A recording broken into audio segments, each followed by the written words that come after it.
before we start today's episode, we have a big announcement. In honor of our 2-year anniversary, we are excited to announce a huge giveaway. And we will be giving away a Nintendo Switch OLED! Woo! To one lucky follower or subscriber. Yeah, so to enter for a chance to win, either subscribe to our YouTube channel or follow us on Twitch, then tag a friend on social media with the hashtag NintendoPalsBDay. That is hashtag NintendoPalsBDay. So everyone is eligible for 2 entries, one for subscribing to the Nintendo Pals YouTube channel, and another for following us on Twitch. Yeah, and tune in May 29th as we stream for our 2-year anniversary, where we will announce the winner of the giveaway, as well as some other huge announcements for our channel. Yeah, so that means you have 2 weeks to enter, and entry will be closed at 11:59 p.m. Pacific time on May 28th, 2022. This is made possible through the amazing community of Nintendo Pals who tune into the Nintendo Pals channel each and every week. We wanted to give back in a big way and hope to make someone's day by sending them a shiny new OLED model. So, thanks, y'all. Alrighty, now on to the podcast. Hello and welcome to Nintendo Pals Podcast, episode 89. Tonight, we're giving our thoughts on the Indie World Showcase. We're talking Nintendo financials, all of that, and more.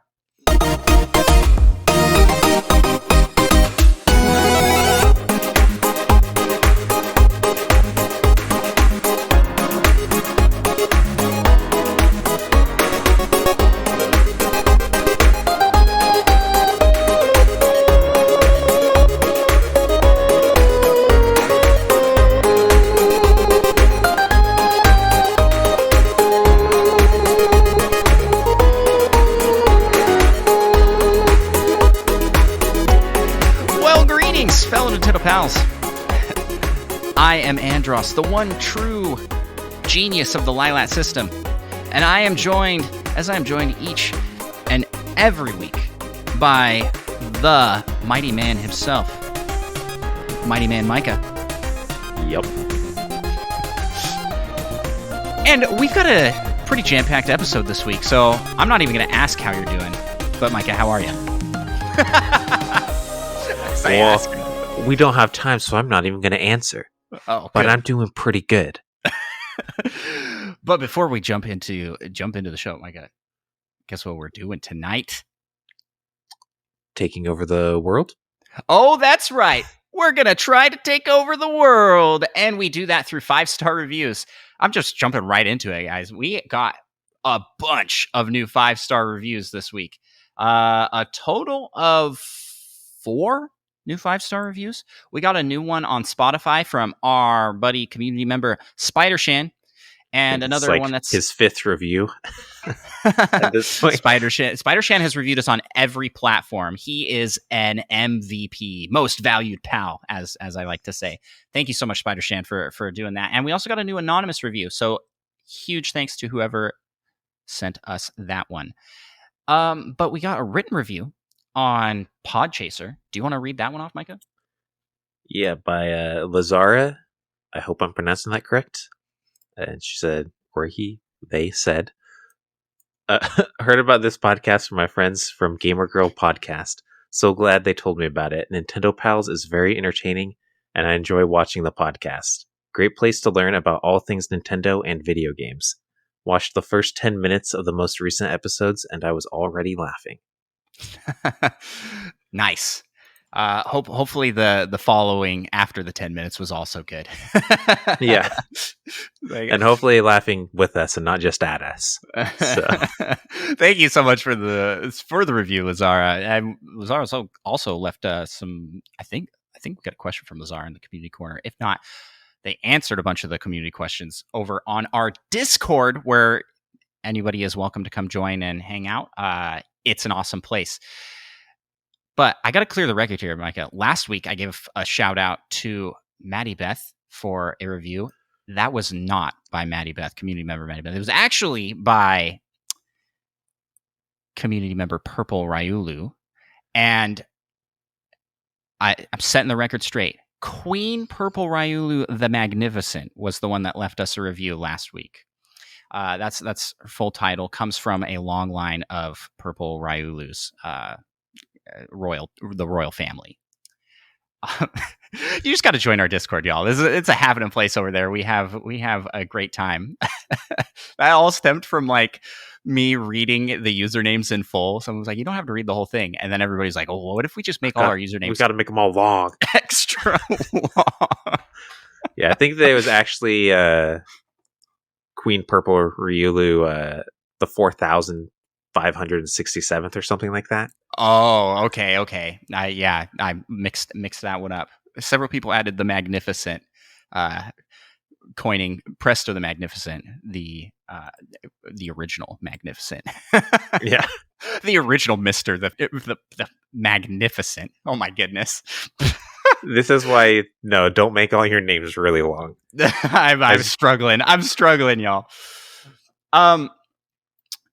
We also got some on Apple Podcast. Any chance I get to shout out Solo something is a chance I will take. He leaves a review that says, "Because it is shiny. If this podcast was a PlayStation trophy, it would be platinum. It hits all the Nintendo achievements." I love that.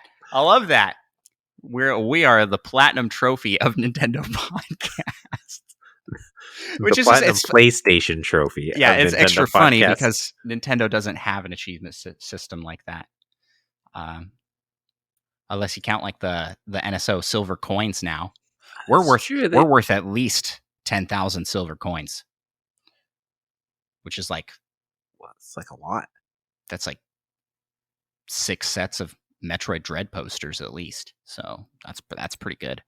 Thank you so much for leaving us a review over on Apple Podcasts. Solo something.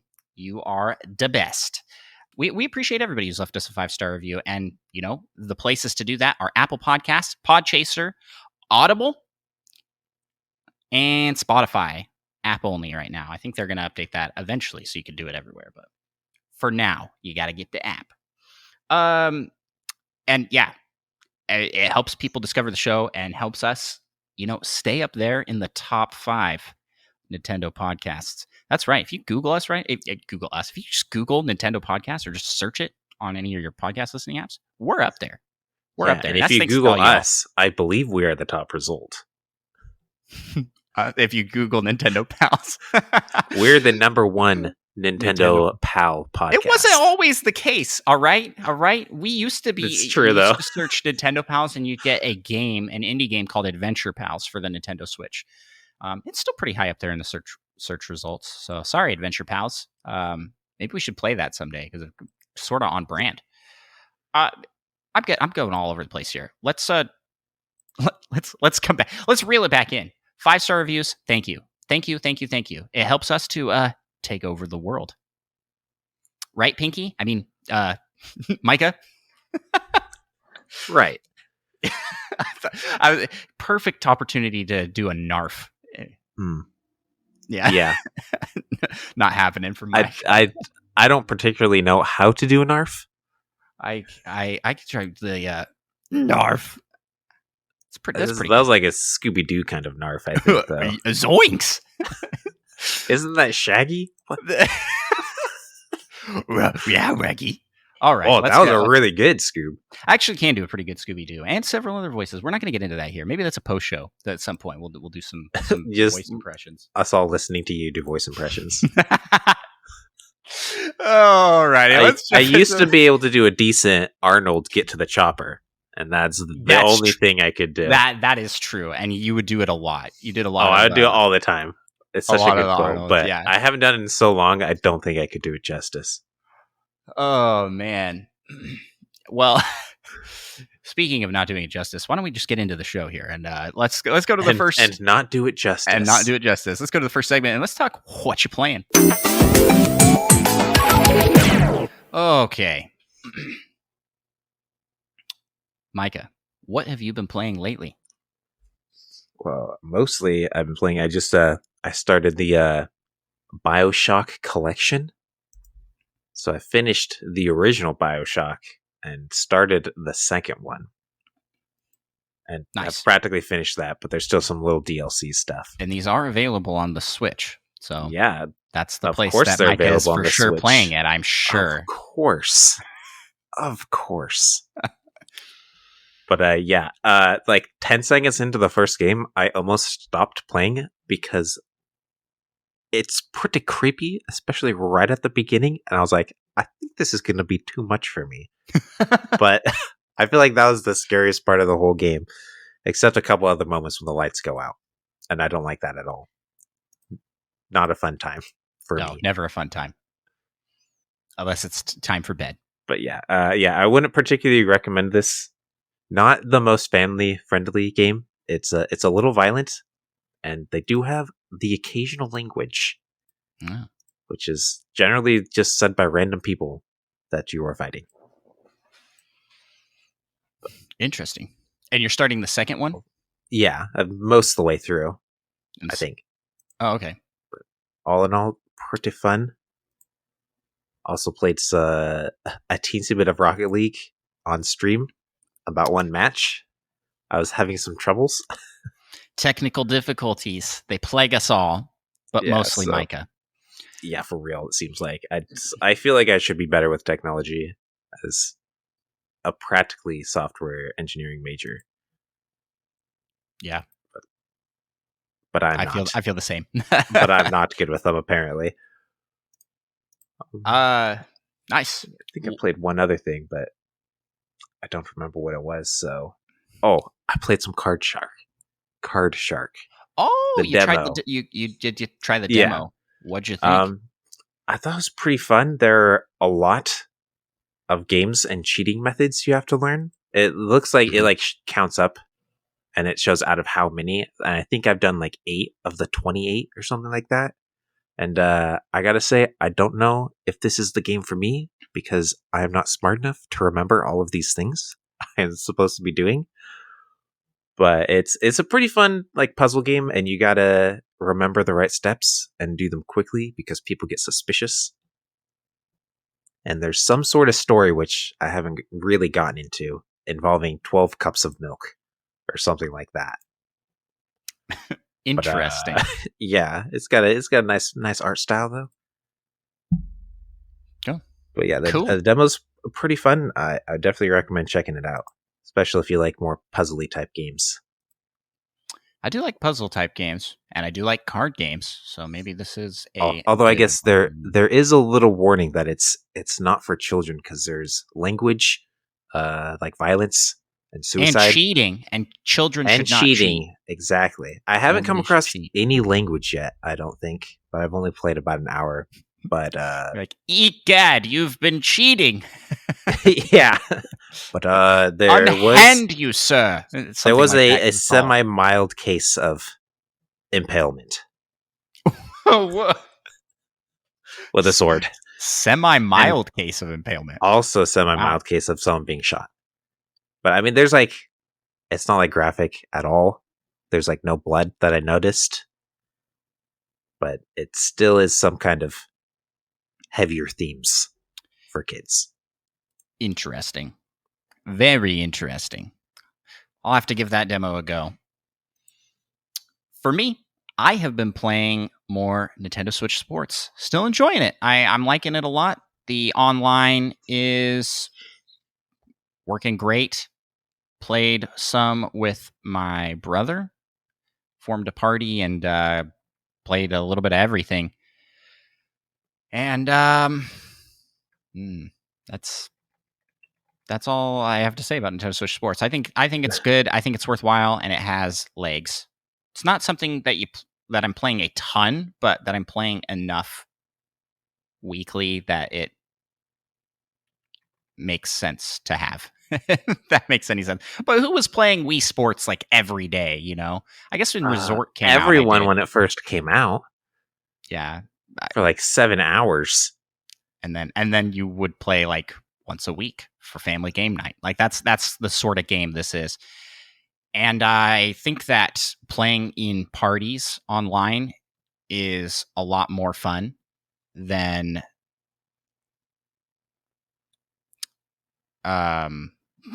I see what you did in chat there, Micah. What? Impersonating me in chat. That card shark's getting to him. I think that doing those parties really is a great way to virtually simulate getting together with the family. So getting to play with my brother online was really cool. Yeah. There's no progression for that, though. It's just hanging out and playing the sports. But that's really what the game's about, I guess. They also just launched today the new costume, and you can unlock the squirrel. You can be a Oh, squirrel. nice. The one they showed Mm-hmm. in the commercials. Yep, the one they showed on the website before launch. If people didn't check that, they were probably like, what is this? What is happening? You could be a squirrel? Oh, yes, you can. This is... I wonder if it works with the Miis. I doubt it. You make my Mii all furry. I'm like a squirrel body with a Mii head. I don't think I would like that. Kind of horrifying. Besides that, I have been hooked this week on Slay the Spire. Slay the Spire is a fantastic game, and I just was really trying to get that perfect build that I wanted, and I was finally able to achieve that last night, and it happened to be my first winning run as well. It's... I'm not like Micah. I didn't beat it my first try like Micah did. But yeah, I mean, but you tried your best, and that's all that really matters. Yeah. It was super fun, though. I got a build that...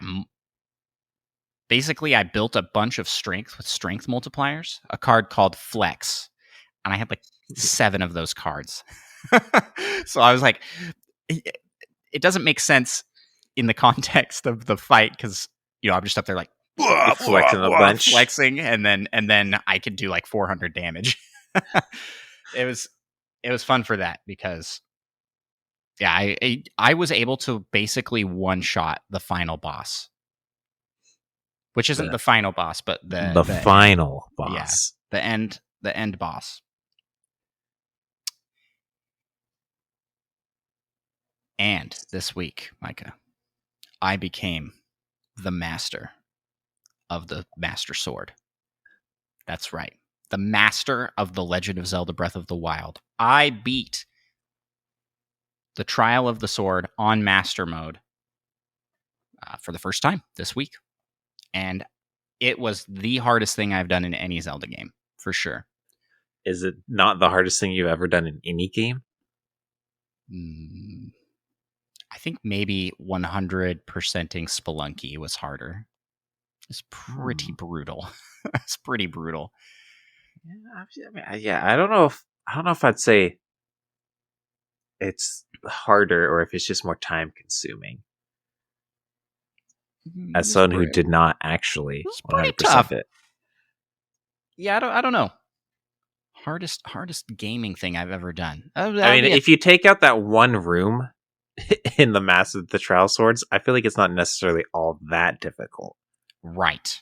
But that one room is the so Silver Lizalfos in water room. It's terrible. How did that slip past playtesting? Who was like, yes, I loved this. Yeah, this was fair and balanced. I'll never understand. Yeah, that was, and the first trial was a lot harder than the other two. I think the second one was probably the easiest, and the third one, honestly, was the easiest, but it was the longest. So there was some risky stuff going with just it being super long. Yeah, I had a gold bokoblin, Micah. You saw this part of the stream, at least part of it. Gold bokoblin that instantly recovered from stun. It was like so fast by comparison to the other bokoblins. Did a crazy amount of damage with like the weakest spear, and just had so much health. And he was fast too. Like he ran faster than the other bokoblins and could outrun Link. So I lost. I had 4 fairies, and I lost all of them to fighting this one bokoblin. Just trying to get away because I like needed to get somewhere where he couldn't get to me with the spear, and that was intense. I got down to 3 hearts, and had to fight a... stone talus, an ice stone talus, and I got hit by the ice stone talus down to 1 heart with no food left. That's not true. I had like some berries and things, so I ate those, and that totaled to 3 hearts. It's like if I get hit once, I was dead. Luckily, I did not have to fight the Lionel in the next room because, for those that don't know, Micah didn't know this at the time, but Yeah, I'd forgotten. ancient arrows one-shot Lionels. They won't drop loot, but they will be teleported into the void. Who knows where they go? I like to imagine they get teleported into the sun.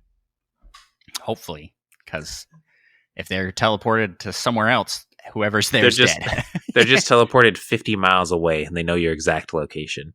Yeah, they're just running at you. Oh, man. This was it was super fun and super cool to finally finish. I feel accomplished as a gamer and as a Breath of the Wild speedrunner, challenge runner, gamer.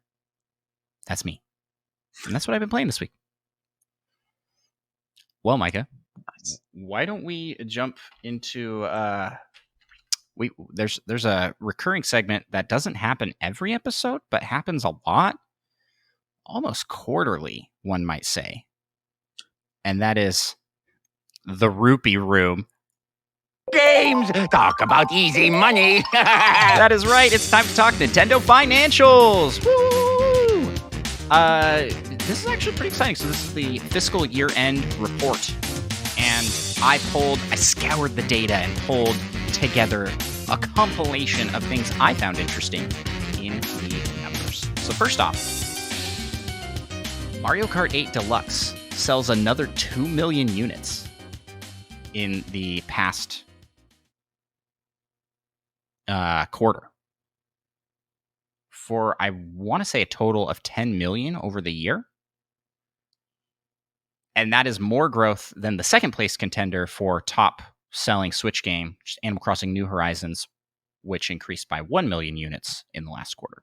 I wonder how many sales they got after announcing the DLC for Mario Kart. Yeah, not a crazy amount by comparison to how much had already sold for Mario Kart. And I don't know. It's more than Animal Crossing is getting because it's still being supported, I guess, where Animal Crossing is no longer receiving updates. But Mario Kart 8 sold almost as much in that fiscal quarter as Metroid Dread's total sales, which are, as of the time of reporting, at 2.9 million units sold for Metroid Dread. Which, how do you feel about that, Micah? It's a travesty. Metroid Dread should have sold so many more. That is the best-selling Metroid game of all time now. Yep. I'm gonna be real with you, my God. I don't know how high my hopes are for great sales for Prime now. After this, what? Well, after the greatest selling Metroid game came out, it's gonna do good by comparison to the rest of the Metroid series, but by comparison to like every other Nintendo first-party game, I don't know. It's getting outsold by a lot.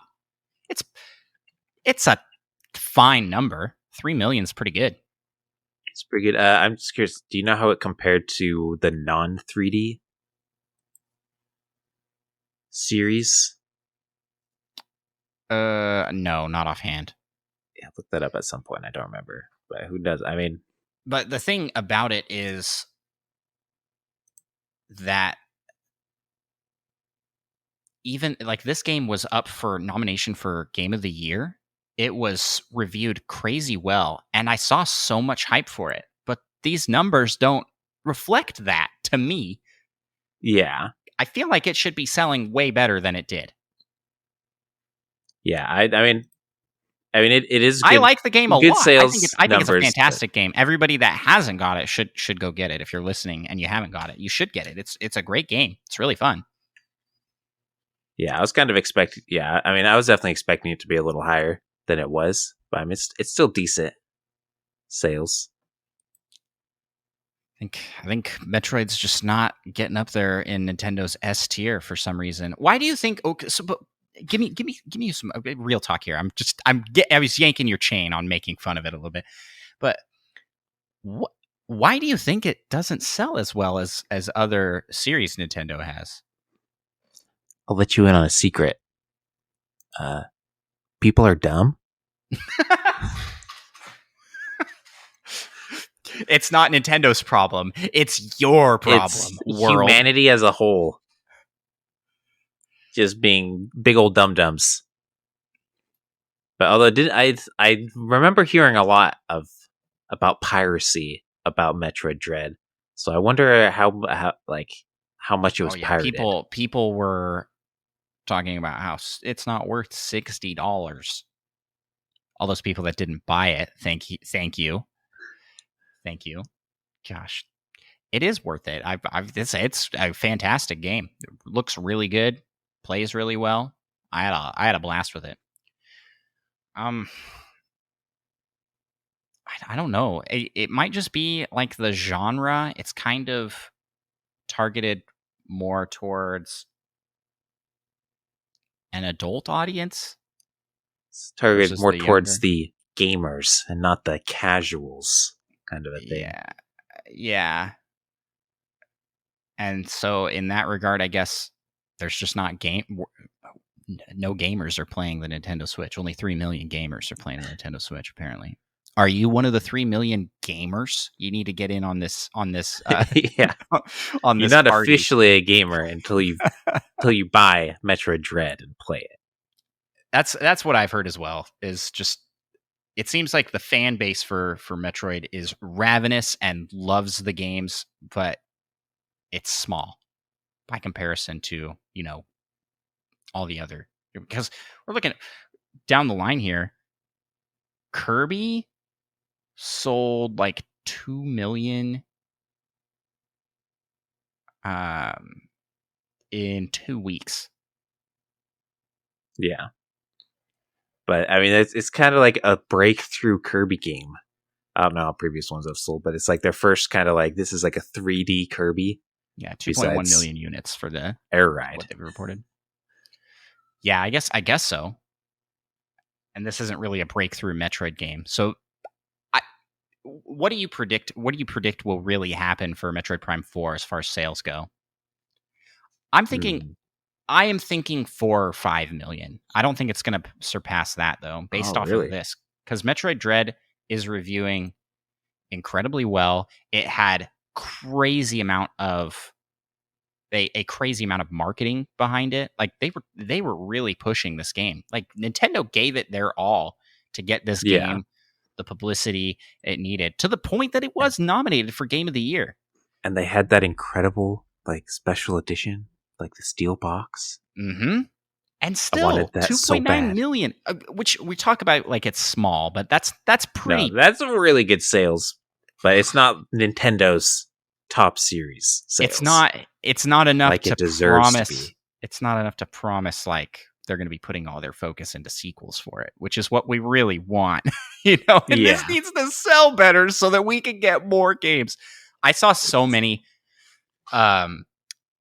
posts and comments out there that were like, please buy Metroid Dread. I don't want to wait another 15 years for a game to come out in this series. Please. People begging. To no avail. The Switch audience would not heed to the call. Bunch of monsters. Do it for Micah. No, Do it for Micah. Buy the game for Micah. I'm gonna be a little bold with my prediction. I'm going to guess around 7 million for Prime 4. I think they'll do a little over double Metroid Prime. See, I thought that at first too, but then I looked at Prime 2 and Prime 3 sales and was like less enthused about that number. I've seen a lot of hype for it, but I saw a lot of hype for this, and it's just it just isn't connecting. I don't know what is happening. I don't know what do we have to do, people? Buy it. Okay. That's all I have. Why are we pushing so hard for people to buy this game when they are clearly out there buying Super Mario Party instead, which Boo. Super Mario Party is at 17 million total sales, and I wanted to see where Superstars had landed. So doing comparison to the two, Mario Party Superstars is at 6.8 million, looking like it will not be able to catch up to its predecessor. Which is interesting because the dialogue in the gaming sphere around it was very much that Superstars was what the Mario Party people wanted. But not everybody wanted that. I personally like both of these games a lot. I think they have value in different regards. Super Mario Party leans heavy into using the Joy-Con and the gimmicks involved with that, which I feel like Mario Party has always been, that's like been part of the DNA. Yeah. But Mario Party Superstars is also really good because it's like a return to the roots and has like everything that was good about those. Yeah. I don't know. It seems like maybe there's just a little too much Mario Party and not enough time. Yeah, okay. Because, I mean, I didn't even get either of them, but if I got the one, I wasn't going to be getting the next one because, I mean, I already have a Mario Party that's relatively new. I think that is how it is on these systems. And that, that's why Nintendo doesn't release more than one game per console generation, typically in a series, except for Splatoon. We'll see how Splatoon does. It'll be interesting to see how it does compared to 2. Yeah. But that one has a huge hype train going for it as well. And then Pokemon Legends Arceus comes in for this report, which ends for the end of March, I believe. April? I can look at it right here. Hold on. I have the financial report. I had the financial report up. Where is it? This is for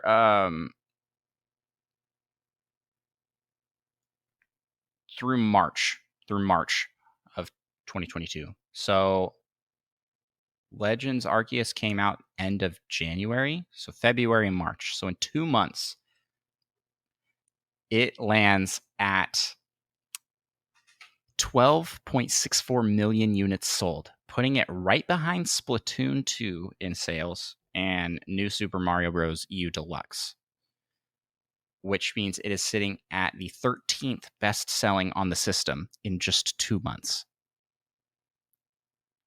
And only to climb. It just passed, so it just passed Luigi's Mansion in total sales. Legends Arceus outsold, which Luigi's Mansion sold really good. That always amazes me every time we look back at these numbers. And yeah, do you think it'll take over and knock Ring Fit Adventure off the chart? That'll be a sad day. I hope so. That'll be a sad day for me. I wish with all my heart. You're a monster. Just like those Metroid Dread skippers. Yeah, well, who knows? Maybe Metroid Prime 4 will do like Luigi's Mansion did, because Luigi's Mansion, the original, only sold 2.5 copies, which was just a little under the original Prime. That's true. So this one sold, what, 5 times as many? 6? No, like 5.5 or something. Yeah. So who knows? Maybe we'll get a Metroid Prime 4 with like 13 million. That would be really One can cool. hope. Yeah, I'll hope for it.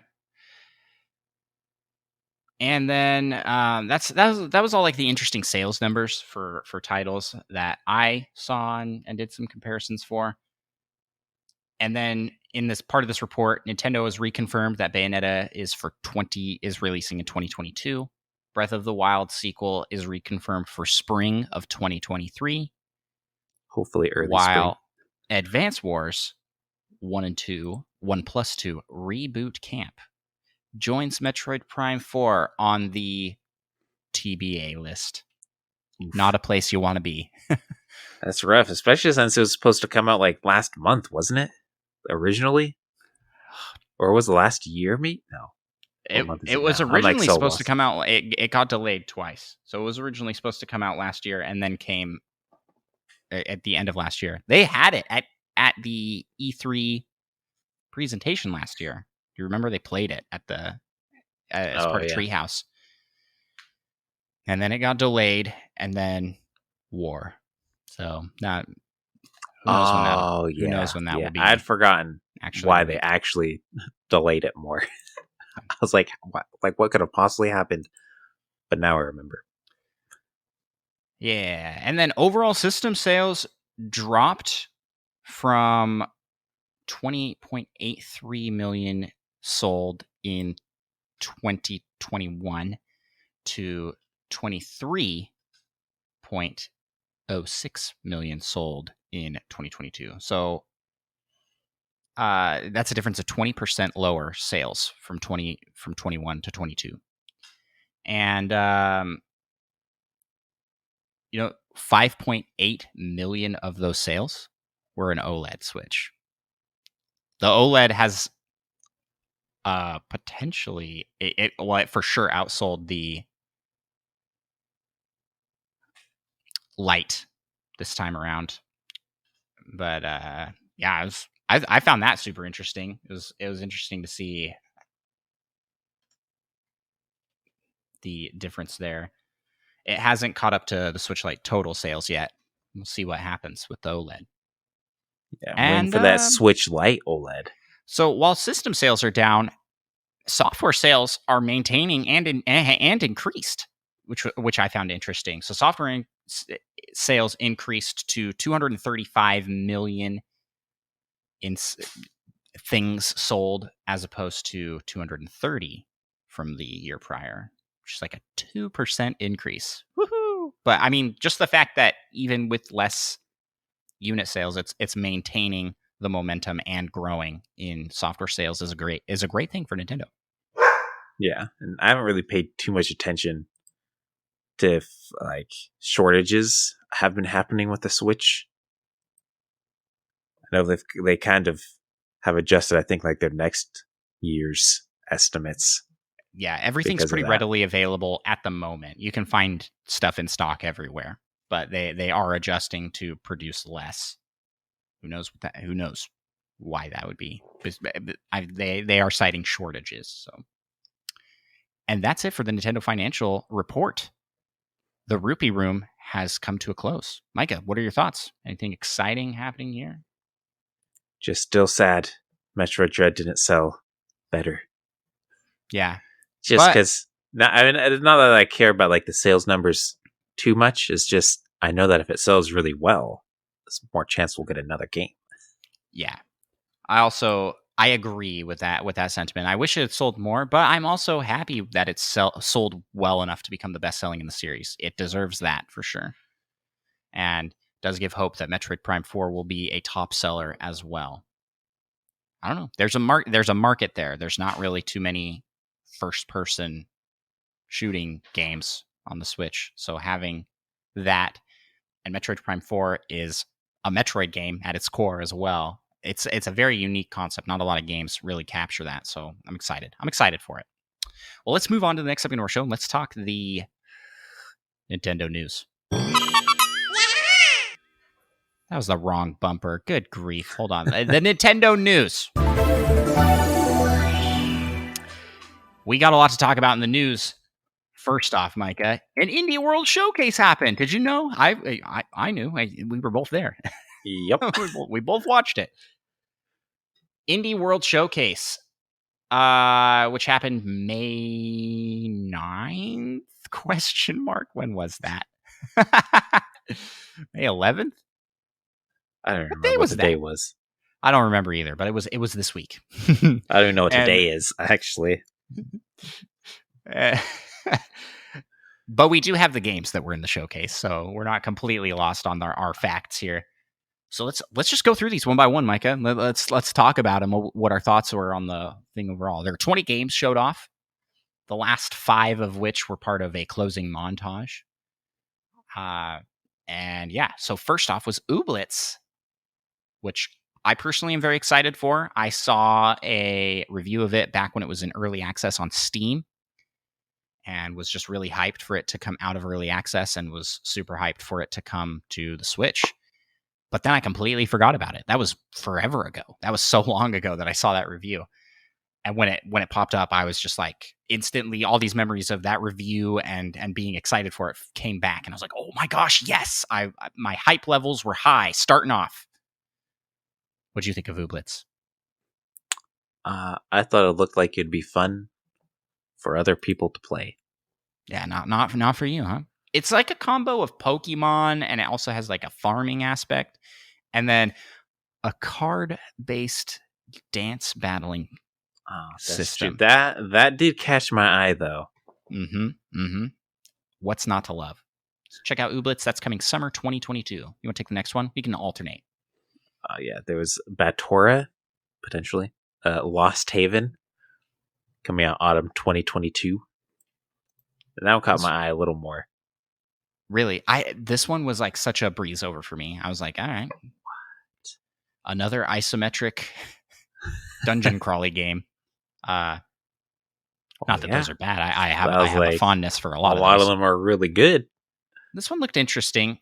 There was a demo of it up on Steam Next Fest, which our buddy Seth Sturgill played over at the All In podcast. And he said it was not for him, but that he was intrigued by the concept. So keep an eye on it. See if things have improved since that demo. Next game was Elec Head. And this looked like it's a one-man team who developed a game for a game jam and then turned it into a full project. You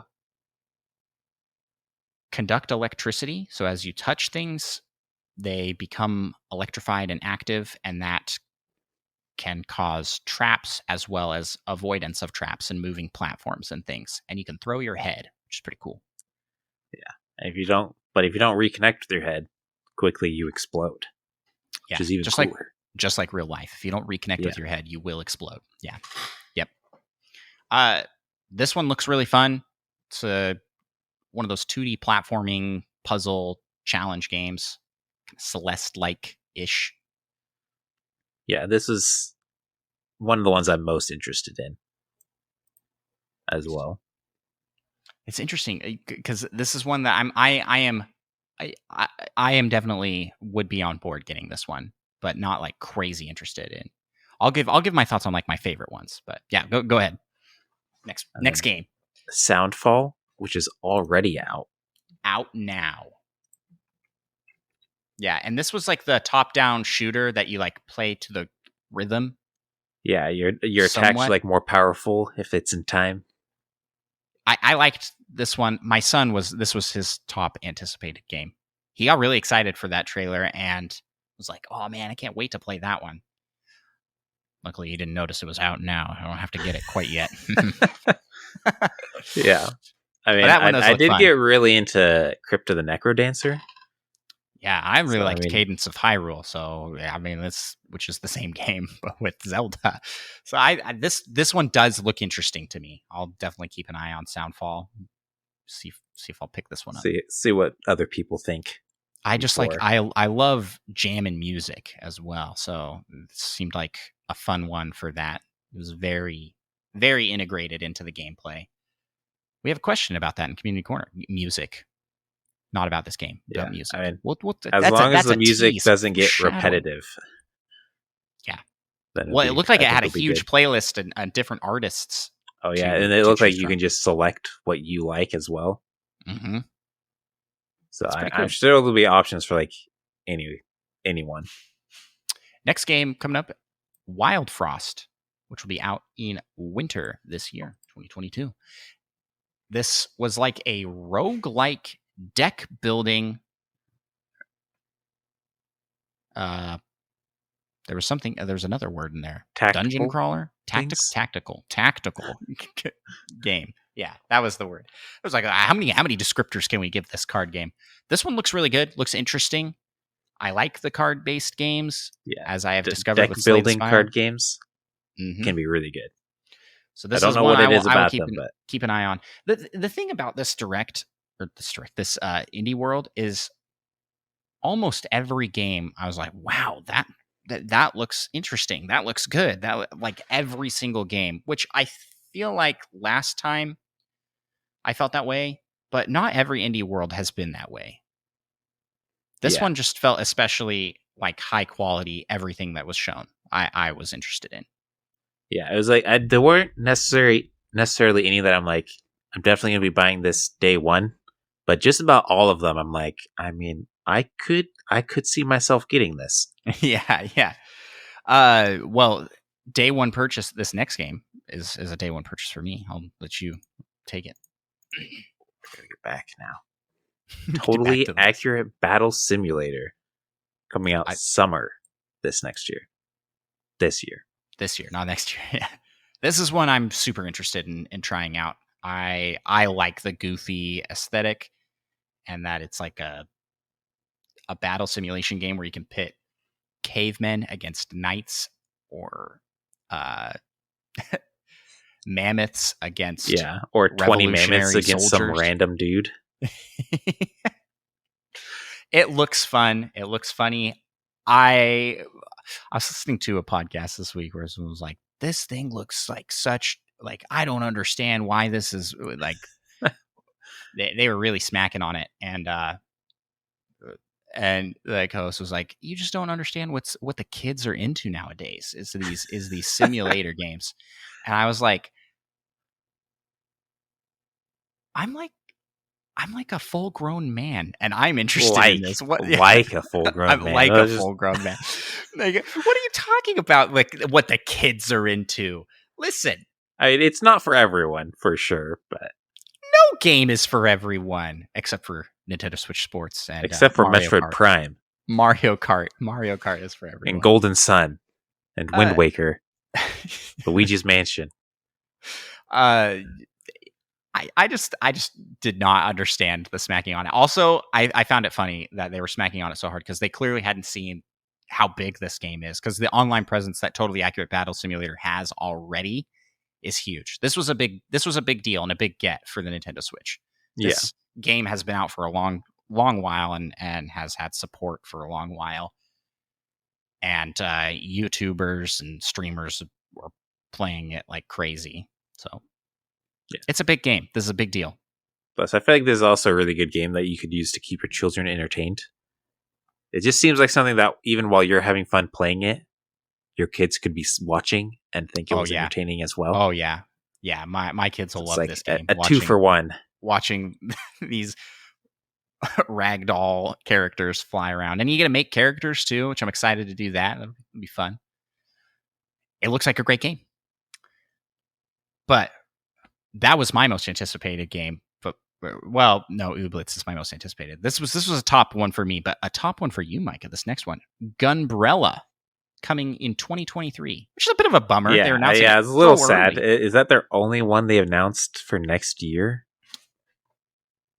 I think so. No. The other one you're looking forward to. Yeah, another one I was like, this also looks pretty good. Well, we'll get to it. But Gunbrella looks super fun. Yeah, have an umbrella that's a gun. What's not to like about that? Yeah. Another one by Devolver. Mm-hmm. It felt very Devolver. Everybody that was watching, like in the chat, was like, "This is a super Devolver game." I'm like, yeah. Mm-hmm. And they've had a few gems. I tend to like the games they publish. Yeah, and it looks really good. This is one I'm interested in as well. Then next, I'll let you go. Sorry. And then there's We Are OFK, the biopic musical band thing. I don't really know how to describe it. How do they describe it?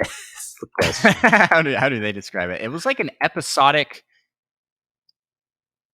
interactive narrative series. Yeah, where you like play through virtual music videos, and they're a band, like an actual band that is made up of digital personas.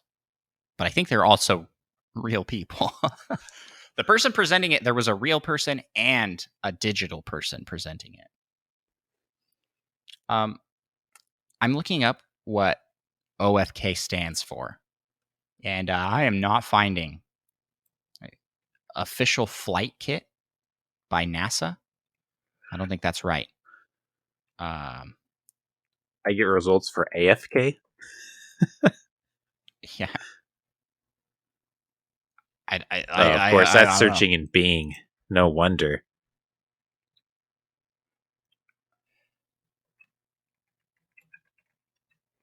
Maybe you have to play the game to know. Yeah, we'll have to play the game to find out. This is the one game in the showcase that I was like, not for me. It's not for me. It looks like an interesting idea if you're into this sort of indie music scene and like this. I feel like it's a cool concept, and I think a lot of people will like it. But yeah, it's kind of same as you. Not really for me. Yeah, not for me. That's okay. Not everything's for me. Next game announced was Silt, which looked like a 2D underwater adventure, which was like kind of creepy, but it's very, very nice hand-drawn art style. And you get a go back to AFK for a second. They hint at its origin in the series, so you'll have to wait and play the game to find out. Oh, that's what they say. But they also encourage everyone to find their own meaning in the name. So, well, I think it stands for I am O freaking K right now. Like, exactly. That's what I was thinking. I am okay. Yeah. My thoughts exactly. Sorry to interrupt Silt, which also looks entertaining. Yeah, Silt. It's a 2D, what's that game called where you Subnautica. It's 2D Subnautica with hand-drawn art style and Mario Odyssey Cappy mechanics where you get to take over fish and creepy monsters and things. Yeah, it's a little less cutesy of using a hat though. Yeah. That one looks interesting. This is one that was like I'm meh on. It looks good. I would definitely play it given the opportunity, but not one I'm super interested in. Yeah. Then next up, Mini Motorways, which is also out now. Yeah, that one looks good. I like those. I like those little puzzle games. I will check this one out. Apparently, this is part of an ongoing series. There's many railroads and many other ways. There's many other things. There's many minis. So, yeah. This is my kind of game. Honestly, these sorts of games, I have a bunch of them on my Switch that I've played. I think the Pillar, I did a review for that one. I also got one that's like Induction, and it's just these like little mini puzzles, and I really enjoy those. They're very zen for me. Just kind of a chill puzzle game.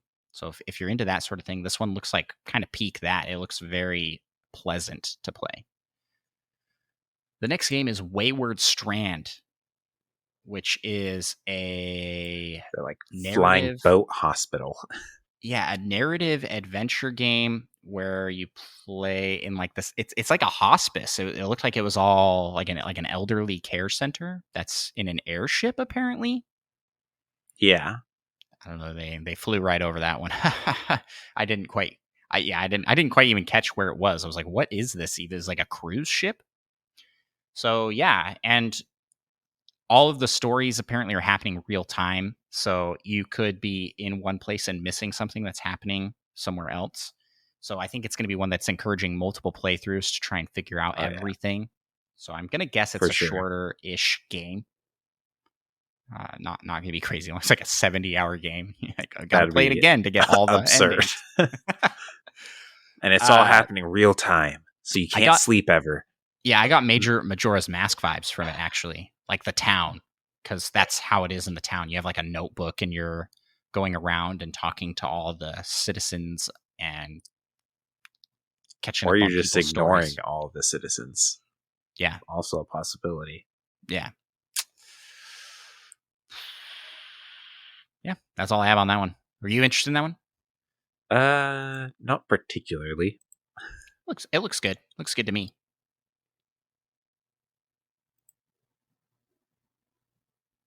I guess you probably read that one, didn't you? Yeah, I did. You're in the notes. I was Yeah. like, what are you waiting for here? Cult of the Lamb. Oh yeah, this is right up Micah's alley. This one did look interesting. It's like a randomized dungeon crawler. It's kind of in the style of I forgot they did Don't mention that. Starve. It looks very Don't Starve like in its art. Yeah. If you play Don't Starve or Don't Starve Together. And but also it's kind of weird. You are like a satanic lamb. Very weird. So maybe not a kid-friendly game. Yeah, I mean, I feel like they didn't really show enough to know, but it definitely seemed a little more on the creepier side, not super kid-friendly. Which also leans into the Don't Starve, which kind of leans on that like Tim Burton-esque vibes, you know? Yeah. I'm very curious how that story is going to go. Yeah, who knows? Next up was Another Crab's Treasure, which is a brand new type of genre coming to the field, which is a Shells-like game. It's similar to a Souls-like game, but with shells. Yeah, I liked all the crab puns. I thought those presenters were the best. Yeah, and he just holds his hands up to show he has like these crab claw mittens on. Yep.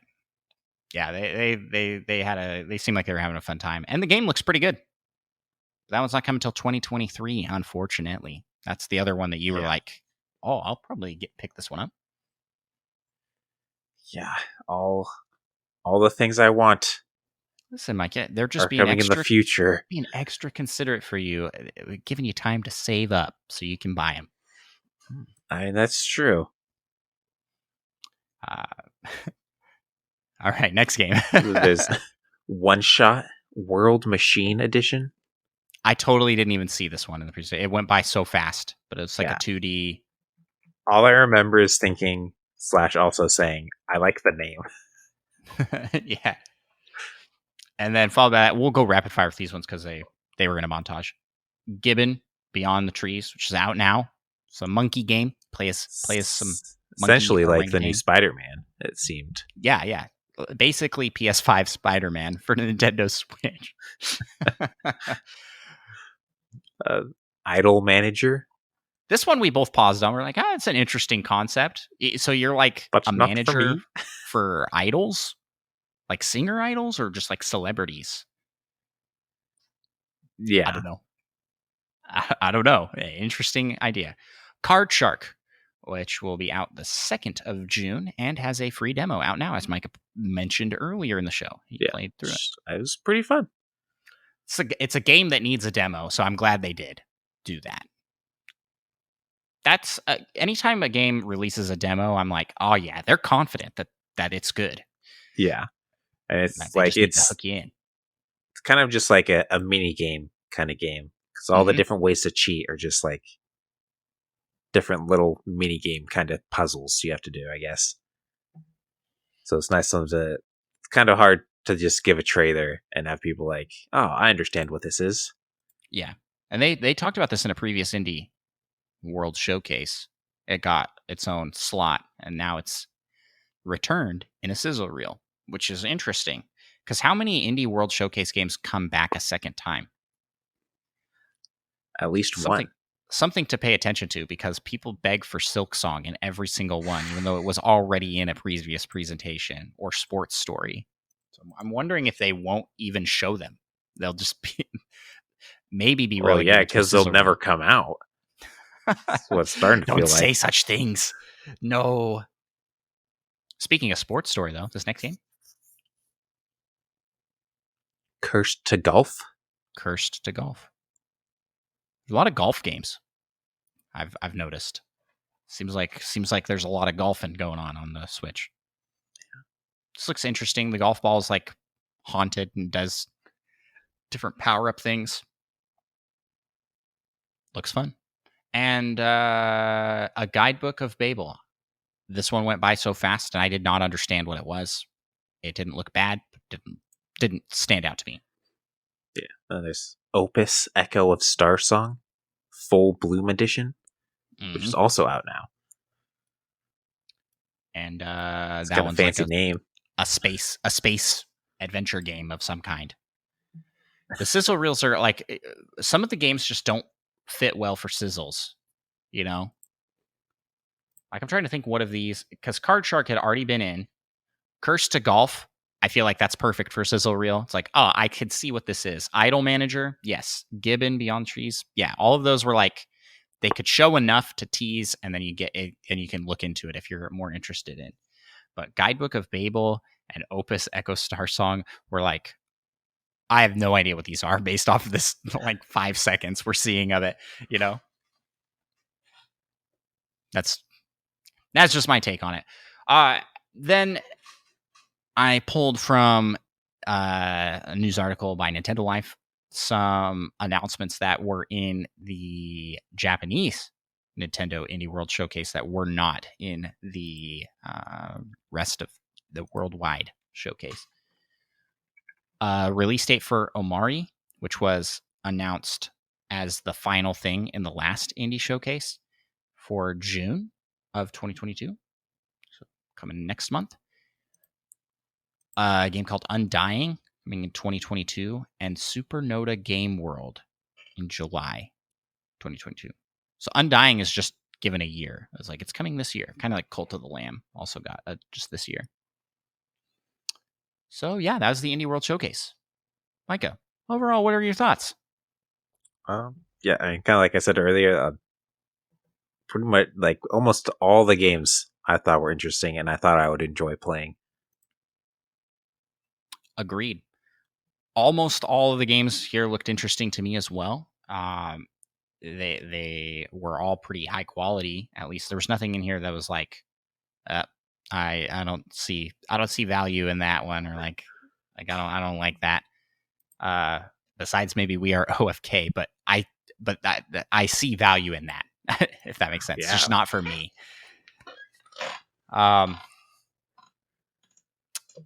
But the two games I'm most excited for are Ooblets and Totally Accurate Battle Simulator. Those are the two I'll be picking up day one, probably, just because my excitement for those ones. And I think for you, you've only got like Gunbrella is pretty much your that's the one I'll buy. Yeah, I'll definitely be keeping an eye on that. And I don't know, maybe Wild Frost. I do like those deck builders. Wild Frost, I'll have an eye on as well. Yeah. If it's similar to Slay the Spire, because I really enjoyed that game as well. Yeah, I kind of liked the art style on it, so kind of that Cartoon Network looking art direction, you know. Yeah, so overall I'd say this is a great direct. It was really bizarre that they ended on the sizzle reel and there wasn't like another thing after.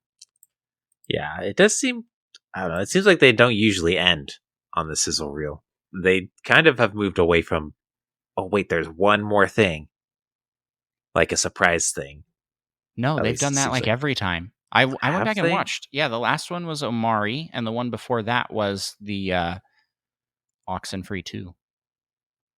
But was that okay, we're about to end, but wait, there's actually one more thing, or is that we're now doing the last thing?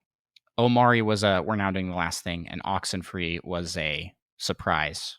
Oh, okay. One more. Yeah, because I'm thinking mostly about it, the surprise one more thing. Oh, okay. You're talking about the surprise. No, I'm because it seems like they used to do those like all the time, and they kind of stopped doing them as much because everyone was expecting the one more thing, so they can start doing them again. Exactly. Omari was one that was like a big closer, like a show closer, and that's how I feel about the indie showcase. I feel like they've always had, and for directs as well, they always have an opener that's like a boom, come in here with like a big punch, and then a closer with another big punch, like some big bookends. Yeah, and then hopefully good stuff in the middle. And then usually the sizzle reel some point between that.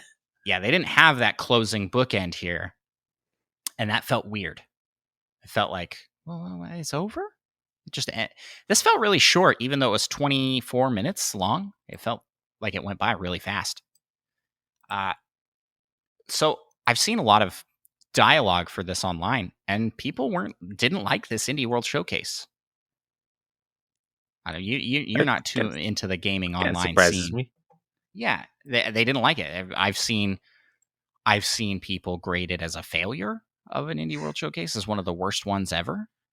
And I've seen people say like it was okay at best. And are y'all insane? Like what what are you talking about? Everything in here was pretty good looking. I don't get it. Just because it doesn't appeal to you personally. Like that's where I feel like there's like a distinction to be made, that Micah and I usually, when we run through these directs, like I said, out of all this list, I thought everything looked decent, but there's probably only those two that I would go out and buy. But I guess if there wasn't those two, I would still we still see value in games even if we aren't planning on picking them up ourselves. Yeah, that's just, I guess, our attitude, and I guess we're not selfish enough. We're not selfish. That's rude to say about other people. No, I mean, we're not like self-focused enough. Like it wasn't for me, so this was a bad direct. I don't know. I don't mean to call anybody out for, because everybody should you be just try and dig your way out of that hole. Yeah, I'll try. You know, I think everybody should be open to having their own opinions on it. But I just don't see how you could look at this and see all these games in here. There's some like pretty nice looking games, some big name indies. Totally Accurate Battle Simulator is a big game. It's a very popular game. Another Devolver Digital game with Umbrella. I don't know. Another Crab's Treasure looked really good. There's just a lot of really good looking games. And I can't say that I feel that when we watch directs, like the official directs. I feel like indie showcases are consistently better, and maybe because the bar is lower or something for me. I don't know, but like everything in here looked high quality to me. But if I go back and watch like directs, not everything in there looks like that doesn't look worth my time. I have a lot more of those OFK moments where I'm like, that was freaking K. You know what I'm saying? That's just an okay game. Not one for me. That should not be a consistent, that should not be a recurring joke. We're not going to do that one ever again. Yes. So that's just where I'm at. I feel like indie world showcases consistently hit higher highs and are consistent with their good quality titles versus what you see coming out of Nintendo Directs proper. But Nintendo Direct propers have higher highs. I mean, you're never going to get a Breath of the Wild in an indie world showcase. You know what I mean? So yeah. Don't take my words out of context here and be like, he doesn't like directs. I'm just saying, like, the indie world. He actually hates Nintendo. Indie world feels more balanced through the whole presentation, where directs feel like they are all over the place, up and down on how I feel about the games. Yeah.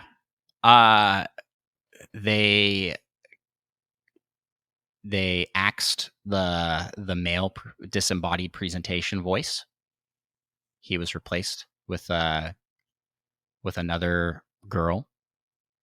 I think. I don't know. Maybe it was just some. Who knows? I'm assigning genders to disembodied voices, which isn't really, which is not ever accurate. So yeah, that was interesting that they don't have like a consistent cast. I went back and watched our other directs, and not other directs, our other indie showcase reactions, and the voices have been different every time. I don't think they've been consistent. So that is interesting that they are doing that. I didn't really dig the making fun of each other for being excited every time a game came. Do you remember that? Where it's just like, Totally Accurate Battle Simulator wobbles its way onto the Nintendo Switch. I don't remember being quite like that. Oh man, they were so unenthused because they had made all these wobble jokes, and the other person was like, okay, thank you for making those jokes. As if the whole thing isn't scripted. Like I'm like, this is kind of Maybe awkward it's to not. listen Who to. knows? They're just two people in a room that are like making terrible puns, and the other one's just like, that was awful. It kind of sounded like us when we banter on this show, but it was very forced and scripted.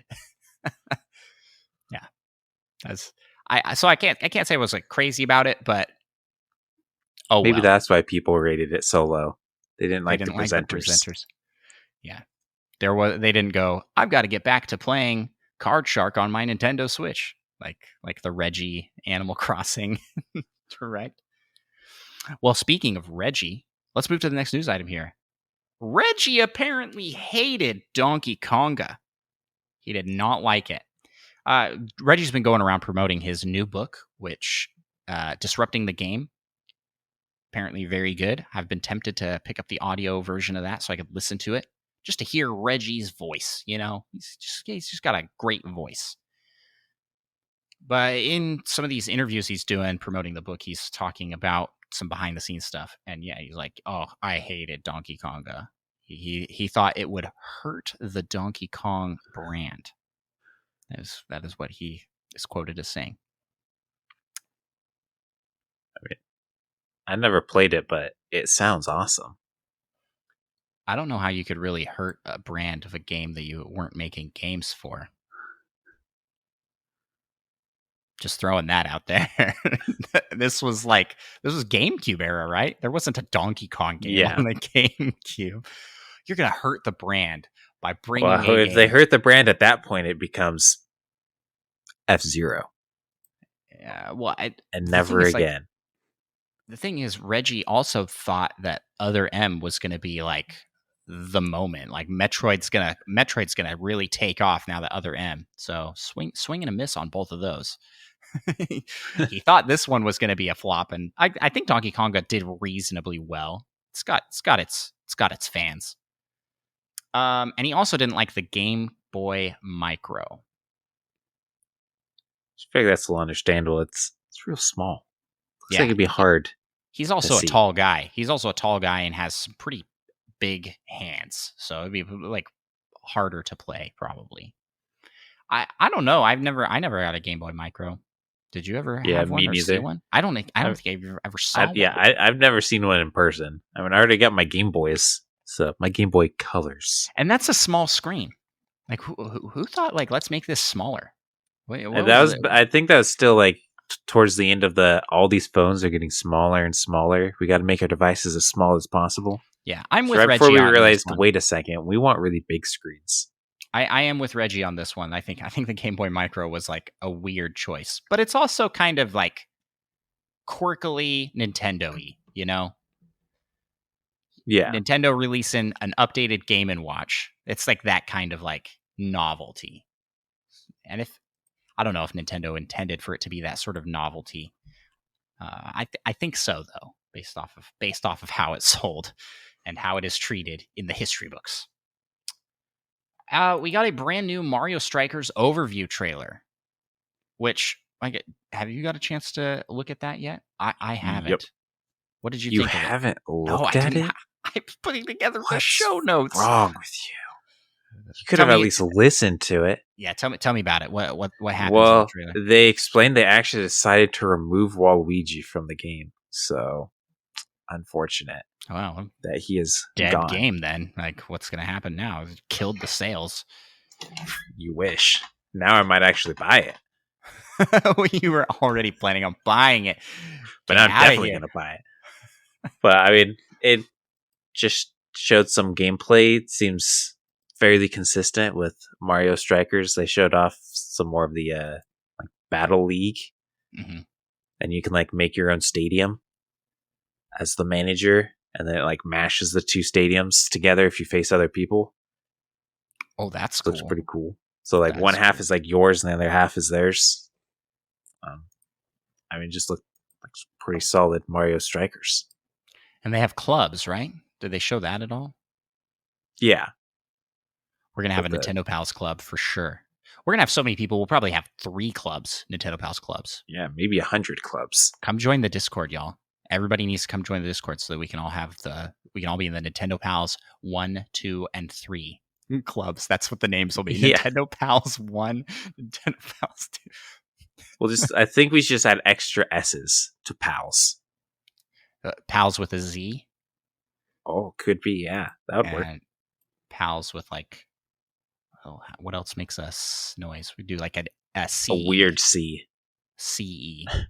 P-A-L-C. Pals. Oh, with an E. Yeah, that's even better.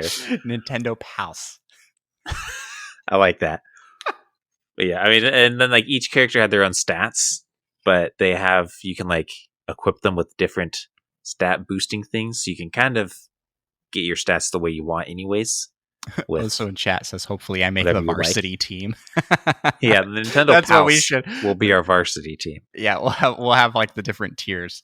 Varsity. I don't even remember what they are. There's varsity. There's like junior varsity, right? That's it, isn't it? That's it. And then essentially varsity and not varsity. the bench team as well. That's dude, we'll do drafts and everything. You can be captain on one, I'll be captain on another. Oh, there we go. Then we can fight each other. Yeah. This just became real good. In other words, this is becoming Wind Waker versus Ocarina of Time. Are you on Team Wind Waker or Team Ocarina of Time? Except the more you battle me on it, the more I just lean more towards being wrong. Twilight Princess.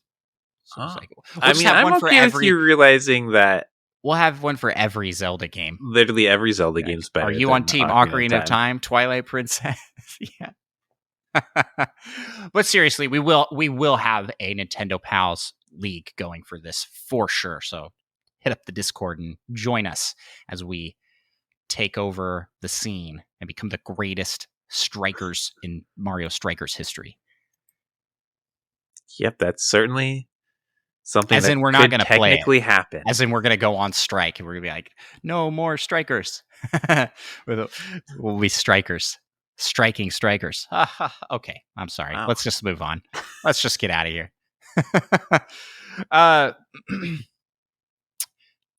News dropped recently. A new Pokemon Home update will add the recent Pokemon games compatibility for those games, and that is Legends Arceus, Brilliant Diamond, Shining Pearl. Yes. Why wasn't this here at launch? I wonder.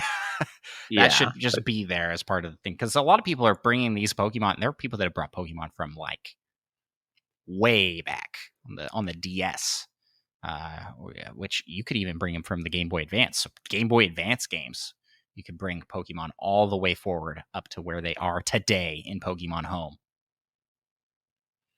Oh yeah. Oh, we see a chat here. Team Breath of the Wild for. Yeah, that's the team. That's the team everybody can get behind. Team Breath of the Wild for strikers. Yeah, so I'm excited about this. I think this is really cool. Yeah, it's cool for people that have Pokemon subscribe to Pokemon. Yeah. Home. Well, it's just like, why would you be paying for the subscription if the new games aren't on it? Like that's what really bothers me about it taking so long. Yeah, it seems really like they should be ready like when the game comes out. It's been like 5 months. It's been like 6-7 months since Brilliant Diamond Shining Pearl came out, and you pay a year-long subscription. Like,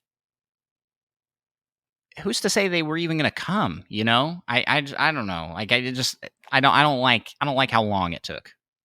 Personally, yeah, and I haven't been following. Maybe they mentioned like this will be coming soon-ish, but I'd heard nothing about it until this news dropped. So. I'll let you take the next news item here. We'll alternate on here as well. There's a lot. So, an Alan Wake remaster set to release this fall. It is a digital only, but not a cloud version. That is interesting, and it's the remaster, not the original. Are you familiar with Alan Wake? Of course. Yeah, he's googling that right now. Well, guy that wakes up. His name is Alan. It's a adventure puzzling like type game. It's like a prequel to Control. I think it's set in the same universe as Control. If you remember that game with the kind of weird. And it takes place in Bright Falls, which it has a similar name to Gravity Falls. It's that sort of vibe. Not Gravity Falls comedic wise, but like the mystery, odd things going on. mystery, otherworldliness happening. Yeah. Yeah, And I'm it's just gonna apparently- go ahead and admit I'd never heard of this game. Yeah, it's apparently really an interesting game. I hadn't heard of it until semi recently. I think around the time Control came out, I was like, people were talking about how it was linked to Alan Wake. I'm like, what is Alan Wake? So Apparently that's it has cool. Really That's good cool. It's coming. reviews.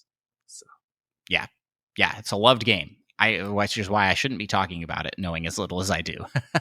But it is coming to the Nintendo Switch as a full-on port, which is very cool.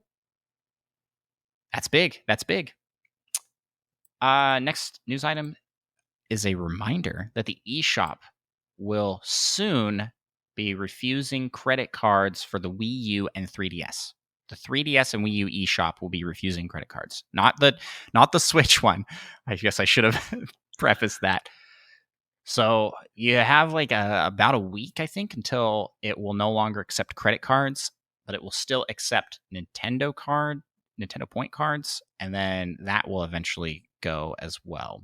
So if you're waiting for the shops to close down before buying all those 3DS and Wii U digital games, those virtual console games, what have you, wait no longer, because they're gonna go and you won't be able to buy them. The payment, they might be there, but the payment process won't be. yeah. And then Kirby 64, the Crystal Shards, is coming to NSO on the 20th, I believe. This month. It's next week. Or this week. Coming week. I'm excited for this one. I gotta finish all those other games on NSO. Yeah. This is one I am still baffled that this didn't release closer to the release of Forgotten Lands, or like before, to build that hype. But this leaves Pokemon Snap as the only one that has not been added from the original announcement window. So we'll see. There supposedly will be more after that. But that's the May game. So Pokemon Snap will be June. Mm-hmm. Yeah, they announced a bunch of games that would be coming when they first announced NSO. They're like, these are the ones out today, and here's the ones coming down the line. Pokemon Snap is the last one on that list, from what I found.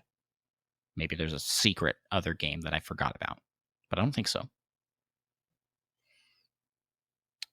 And then last bit here is a tease. There is going to be a big Fall Guys update coming May 16th doing a presentation at 1 p.m. Eastern. And that was posted on Twitter, and Nintendo retweeted it. So confident, we're pretty confident here at the Nintendo Pals HQ and community that both of our HQs. Yeah, something is going to... Fall Guys, something related to Switch is going to be happening. So finally, hopefully the release date. Hopefully a release date for when it will be coming. Or maybe just it's out. That would be neat. Jumping on. So yeah, that actually comes. That presentation should be happening today when this podcast goes live. So if you're listening to this right after this show's done and you've left your 5-star review, go check the presentation. And that's all we got going in the news this week. And now we'll head to the rumor mill. There's nothing in here. So let's head to the next segment of our show, which is the Community Corner. I still got to play the jingle. The rumor Pikmin will get lonely if we don't go to the Community Corner. Alrighty. And in today's Community Corner, we have a bunch of questions to answer. A bunch of questions from all over. Last week we answered how to submit a question. You can reach out to us on any of our social media channels. You can also answer on Spotify, leave a comment on the YouTube video, shoot us an email, nintendopalspodcast@gmail.com. there's a lot of ways to contact us, but probably the easiest is through joining up the Discord and asking in the hashtag Community Corner channel. This first question, though, comes from Twitter. Chris HL94 asks, can you guys see Nintendo of America holding a Nintendo Switch Sports League for the expansion pass subscribers?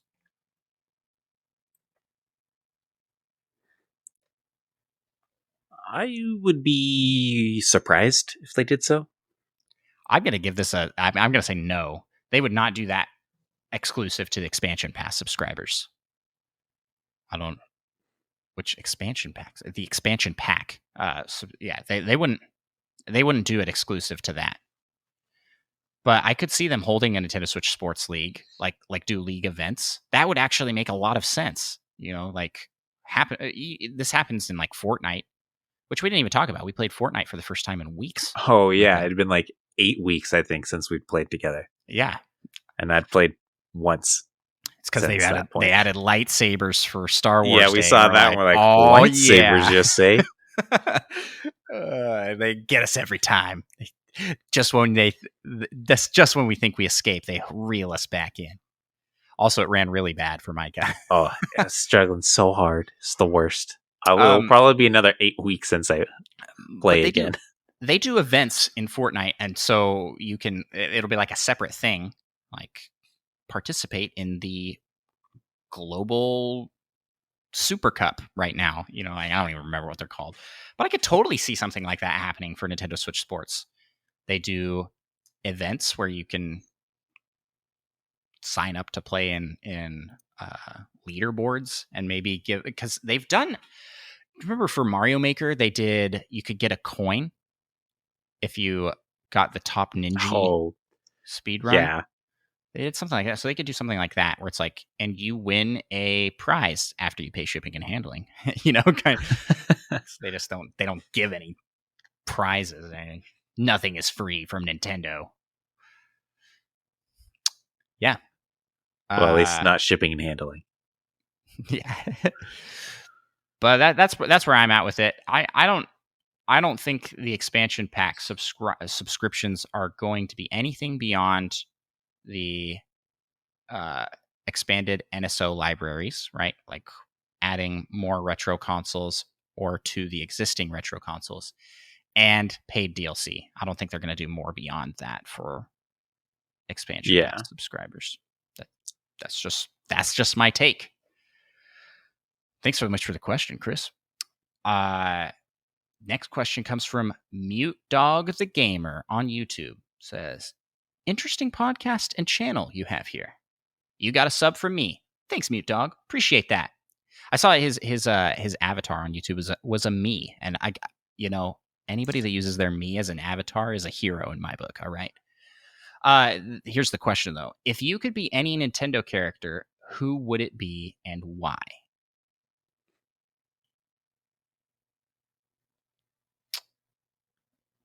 You got a good answer for that? I don't feel like I have a good answer. I think it would be fun to be Link.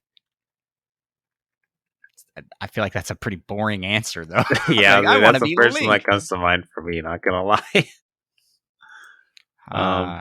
Or Poochie. You want to be Poochie? Just a pretty chill life. I mean, let's face it, dogs live incredible lives. Or a Pokemon trainer in Pokemon games would also be that would be super really fun. Cool. Yeah, you'll do your whole life's career at the age of 10, and then you just earn so much money battling trainers. Unless you lose, then I guess you have to pay a lot of money. Does that happen when other trainers beat you? I think so. Yes, you do. You do have to hand over money, and then you black out. And then they're like, "Okay, no, you white out, don't you?" White out. Sometimes it depends on which generation, but yeah, white out. But then they're like, "Okay, peace out." Oh, I white it out. Like you phase.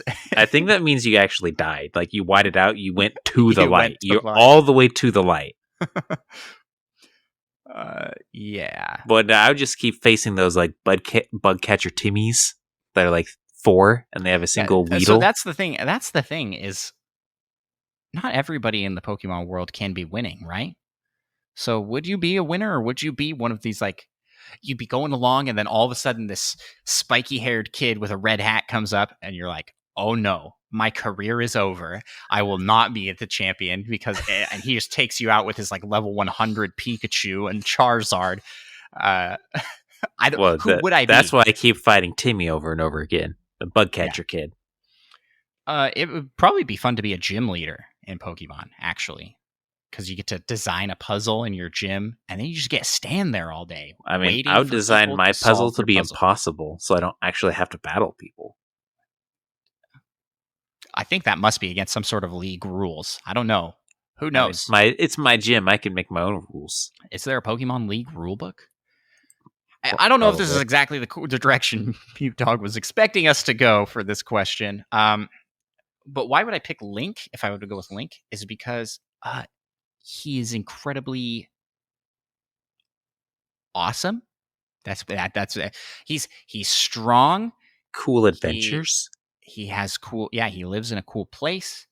He as wears long as he has fairies, he can't actually die. That's true. Yeah, and doesn't talk much though, so wouldn't be a good fit for me. It might be kind of hard for some people. Trying to say that as nicely as possible. Yeah, you tried. Yeah. I feel like those are my answers. Gym leader or Link. But then I would have to deal with Rivali. Oh. Don't mention him. I do not speak his name. Some people are trying to convince other people that he's not the worst, but I don't see it. I gotta look through those like Ballad of the Champion story stuff again. Yeah. Well, while you do that, let's move to the next question. Thanks so much for the question, Mute Dog. Thanks for the sub on YouTube. And thanks for shouting out the YouTube channel for us, which I didn't really intentionally do, but hey, sub to us on YouTube. It's great. It's great over there. Got great stuff. Next question comes from Spotify. Swagger Boy on Spotify. Can you maybe play a game and share what you are doing?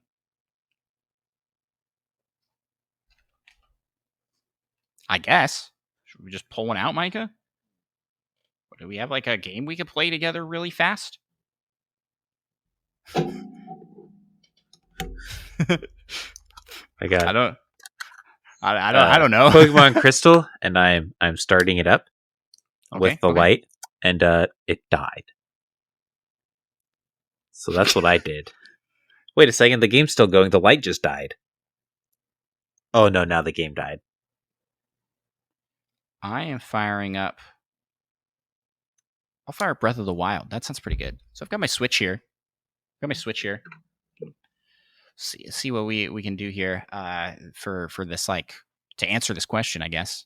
But while I am answering this question, I will say that we do have a YouTube channel. Like, this is another plug for the YouTube channel and our Twitch channel, where we do stream gameplay every Tuesday and Thursday on Twitch, and we upload video of us playing games on our YouTube channel. Done a lot of challenges. The two of us have done some racing together, but I've done a lot of Breath of the Wild challenge runs.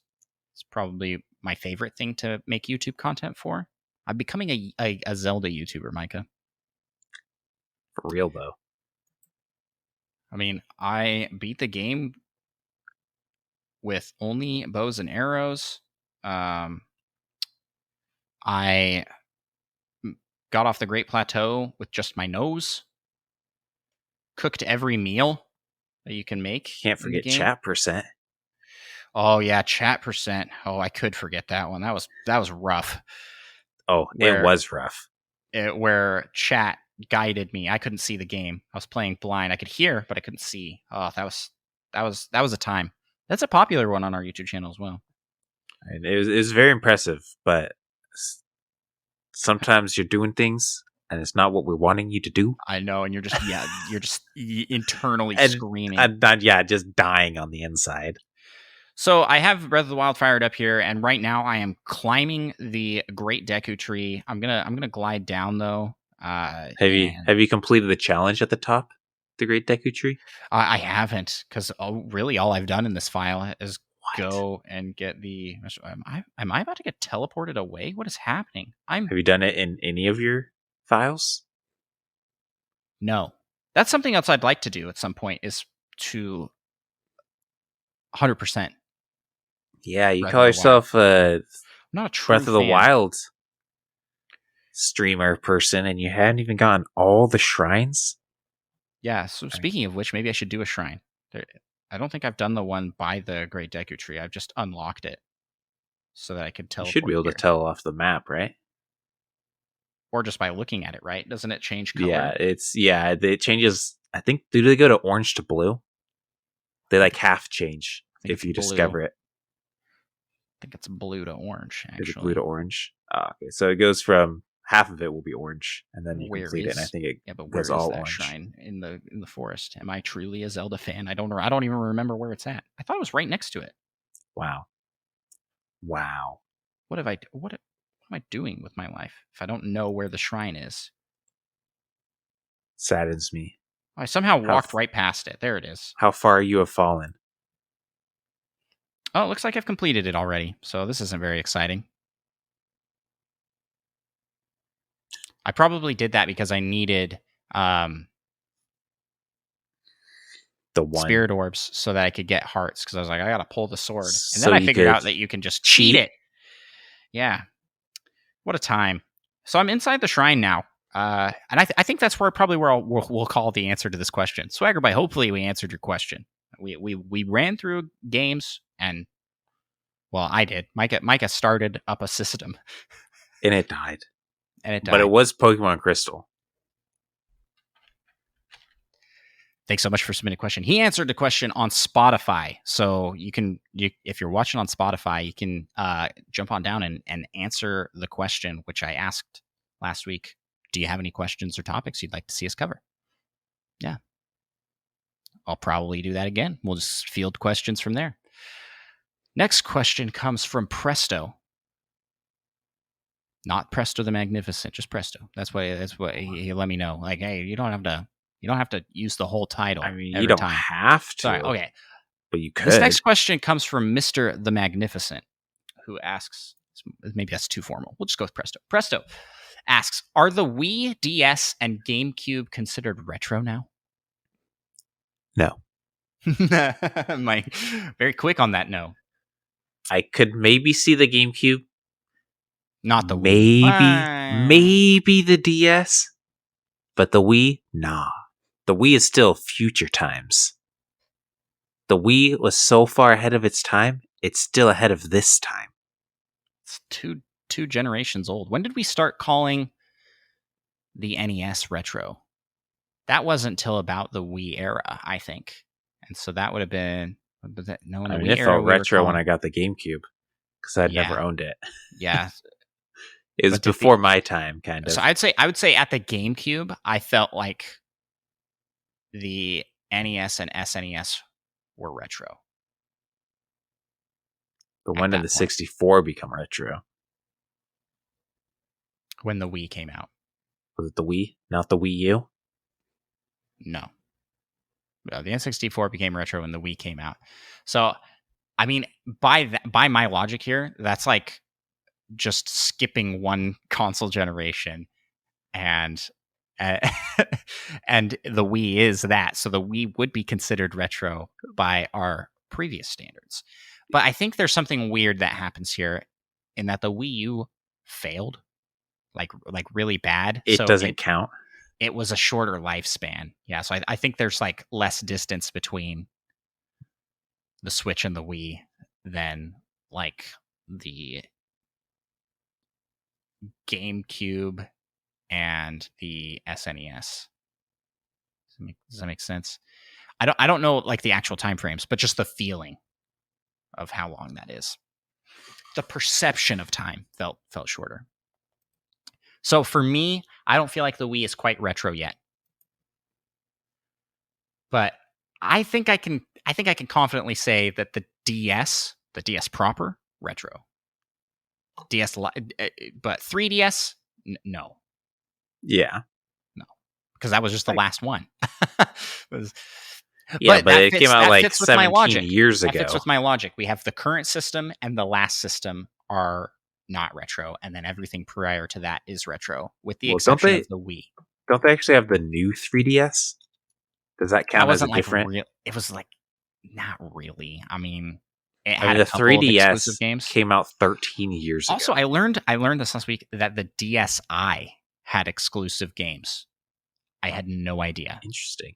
Yeah, I don't even remember what it's called, but they were like, none of them were like first-party Nintendo games, but they were games that used the camera or something in that hardware. Just an interesting idea.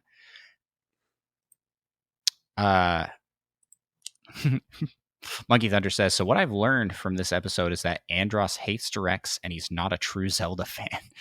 that is what you've learned from this episode of Nintendo Pals Podcast. That's unfortunate. Accurate.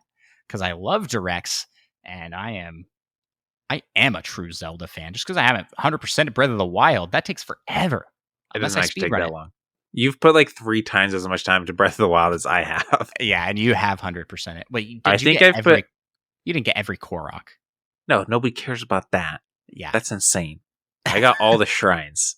And I want to say I've put 100... Between all my playthroughs, I've gotten all the shrines, but... Doubt it. Who knows? Yeah. Casting doubt right here. Definitely. Right if now. you haven't looked up to find where a certain shrine is, you have not gotten all the shrines. I tried. Yeah, it'd be fun. I tried really hard to just naturally come across every shrine. And there were 2 I had to look up. One of them, I don't understand how I missed it. I Googled and I was like, it's somewhere in this area. I'll teleport to the closest tower. I get to the tower. I literally just turn. I can see it in the distance. Just right there. And I spent literally 5 hours just running around trying to find it in all these different regions. Yeah. This may be something that we do for a future follow-thon, subathon stream type thing. I'll try and 100% Breath of the Wild as part of that.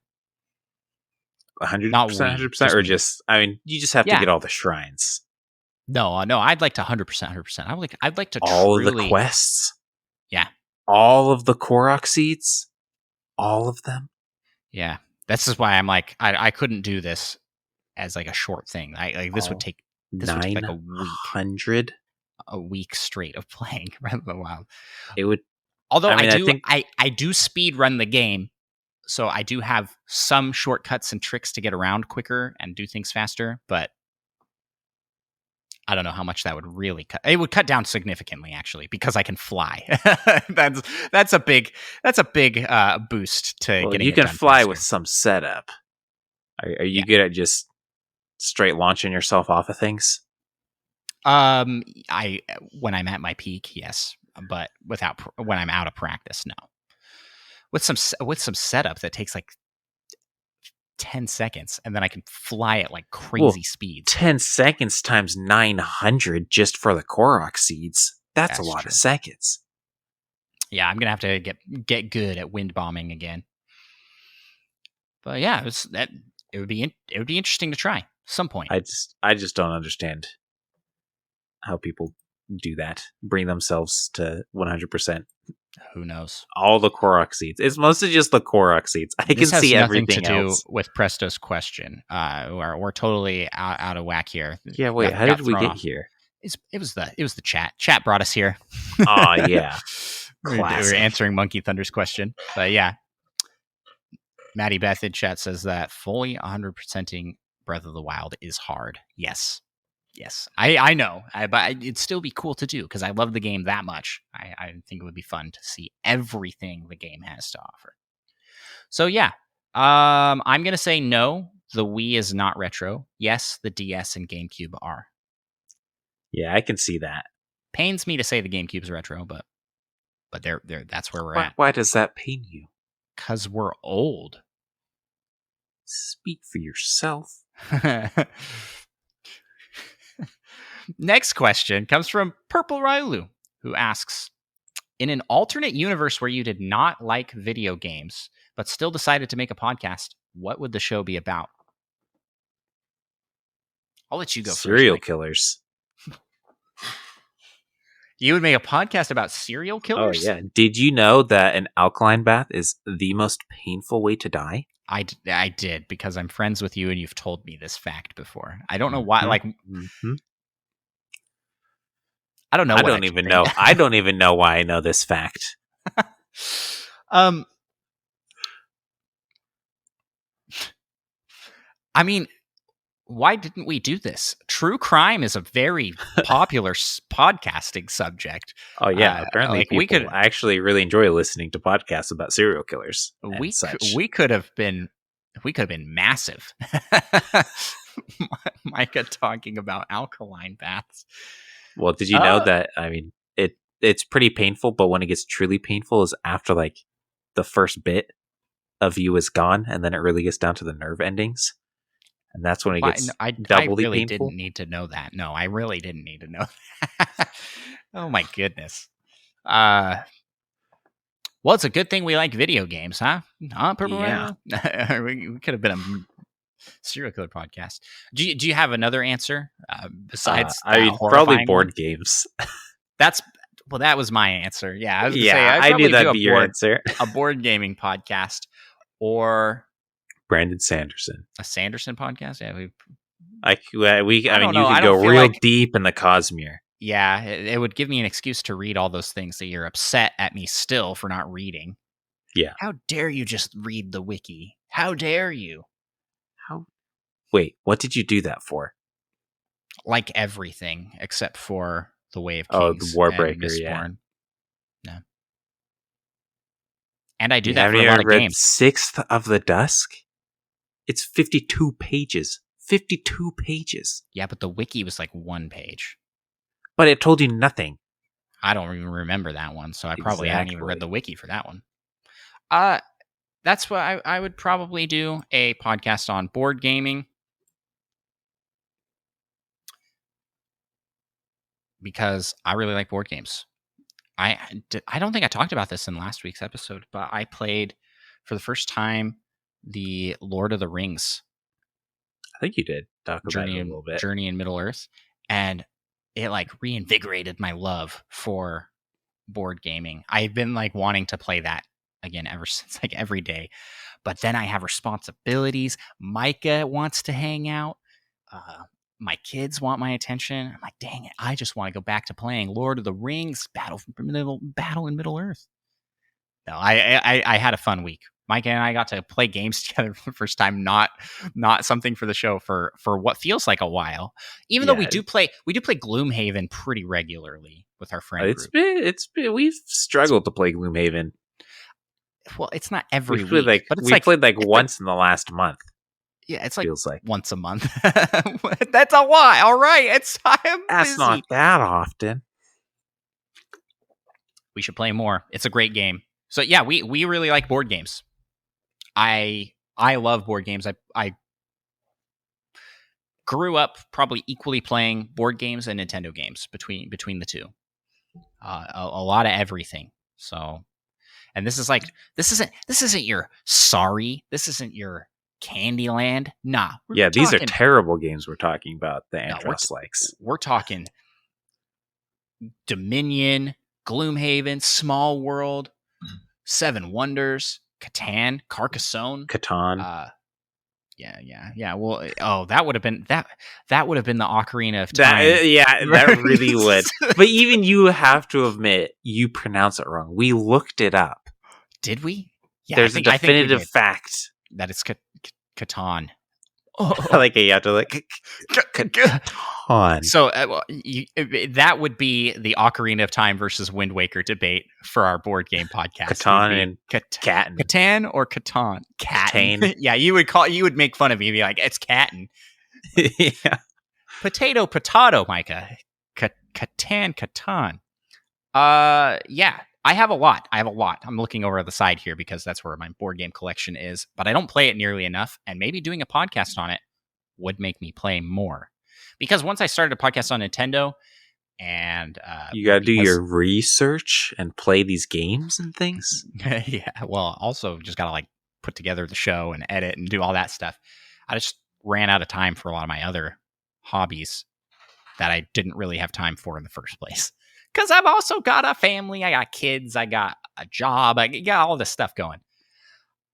But like maybe this is like a goal. Someday we get to like when we implement like a Patreon, we'll have like a Patreon When goal. we're and so we'll famous we can retire. we'll do a board game podcast.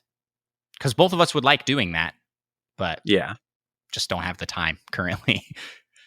That's a great question, though, Rilo. I really like that question. Okay, but do you have any other answers to this? Because besides that, what kind of person? Who am I besides those things? A Nintendo player and former board gamer. Maybe books. Books. There's always a serial killers to fall back on. Yeah. Or we could just do like a chatting podcast. You know, I did a show with my brother in college for our old YouTube channel where we just told stories, and talked about things from our childhood, and just talked about whatever we wanted to.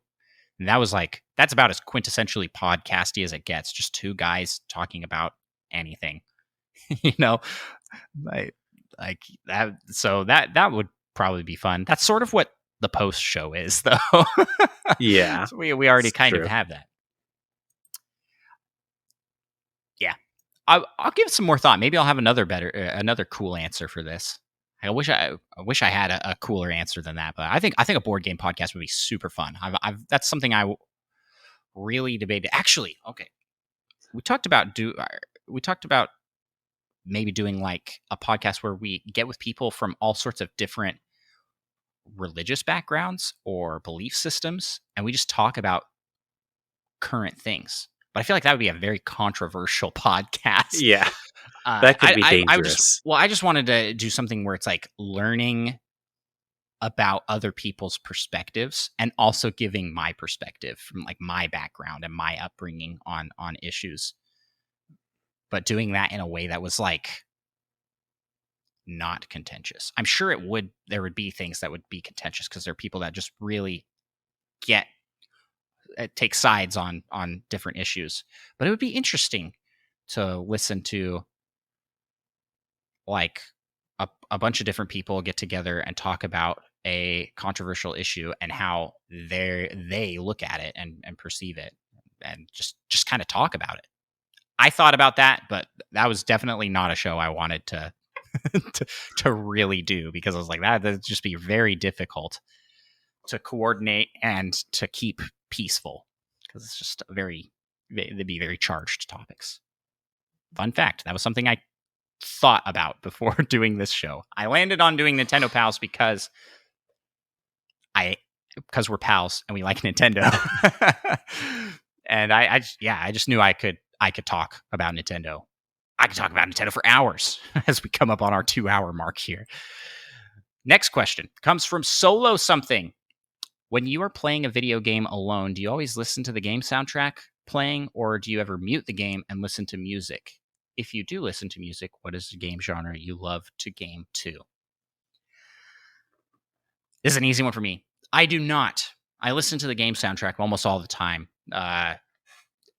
And I don't play any games where it would make sense to have music playing in the background for me.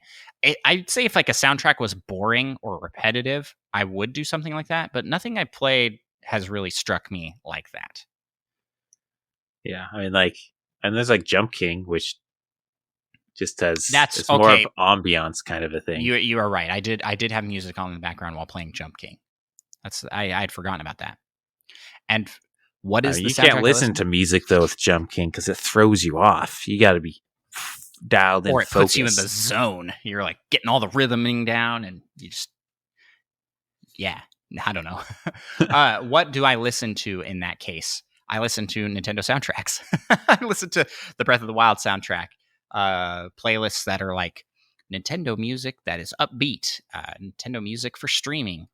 There's a lot of playlists that are like thoughts, head empty Zero Thoughts Nintendo music, and it's just like those are great. I like those playlists. No Thoughts, Head Empty. Just like search that for Nintendo music. And they're always a Nintendo character on a completely blank canvas, and throughout the playlist it's slowly zooming in. So by the end of like the 2 hours, it's like zoomed in all the way on Yoshi's nose. Yeah, those are good. Yeah, I mean, I'm trying to think. I think like 2 times when I played Dead Cells, I ended up doing that. All just right. putting on, except I just like got some Pandora on my phone and just put it on shuffle. And there was usually some pretty chill stuff with Makes sense. a little bit of Evanescence mixed in. Wake me up inside. That was my mom's jam when I was growing up. So I appreciate some Evanescence. That's pretty great. Yeah, that'd be a fun after show topic, talking about music we listen to that is not. I don't listen to a lot of non-soundtracks anymore. Yeah, I don't really like pay attention too much. I just let Pandora choose for me. Music with lyrics nowadays, though, we're listening to a lot of Disney soundtracks. Oh man, I can all the Encanto. Yeah. Oh boy, my daughter knows all the words every song. This is a good time. I was the same way as a kid. I was thinking about this. Like, I was the same way with like Toy Story and Hercules had songs. Toy Story songs? What songs? You Got a Friend in Me? Name one other song.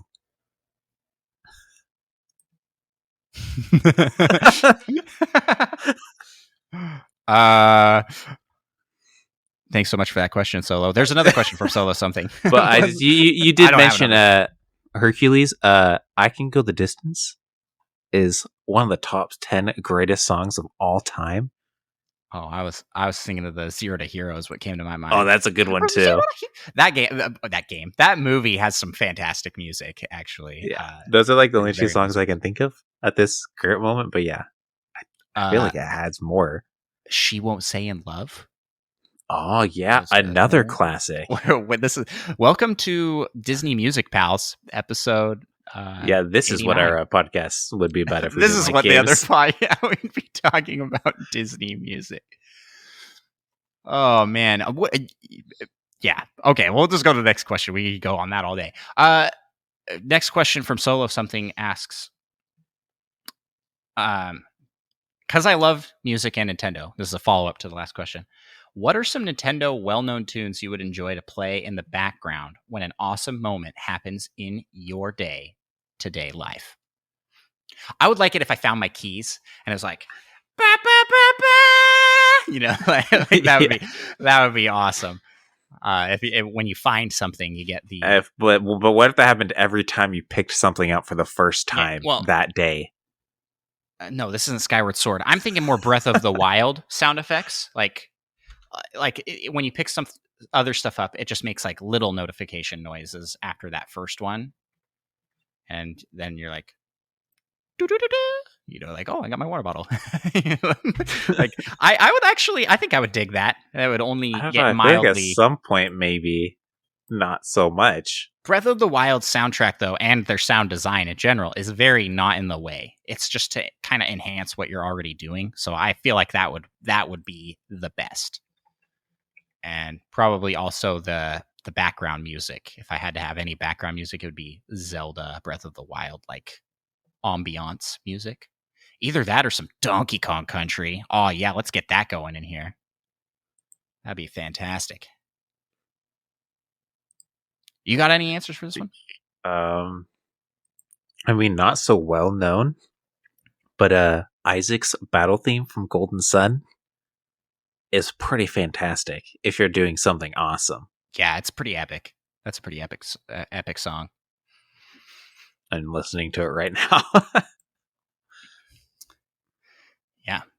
So you want that to happen anytime you do something? Like what would you want to do that would trigger this sound If I'm effect? walking away from an explosion without looking back, I want this going. Yeah, let's go. How often do you do that in your day-to-day life as Solo states? I mean, if this played every time I did do that, I'll start blowing up lots of things. Probably too many things. Oh man. Yep. That's thanks so much for the question, Solo. I hope those were good answers. I feel like there's some great Nintendo sound effects and music in general. I would also really just dig. I love having music in the background. I don't like silence, so just having Pokemon music in general. Pokemon music and sound design is all very good. So just having that, like every street had its own. What if every road had its own song, like in Pokemon? I don't want to turn off yet. It's just getting to the good part. Yeah, you just keep driving. I like that. I would love that. I honestly would love that, and I think the closest you can get to that sort of thing is going to an amusement park like Disney World or Universal.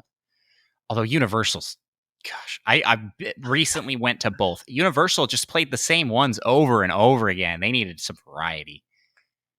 I could only hear the Harry Potter theme so many times, and the Jurassic. I will never be able to unhear the Jurassic Park theme. Good grief! You just need to listen to the recorder version a few times. Yep. I've listened to it. Oh man. Yeah. That's one of the funniest videos in the world. That's just the great reveal of them seeing dinosaurs for the first time, but it's terrible recorder music set to it.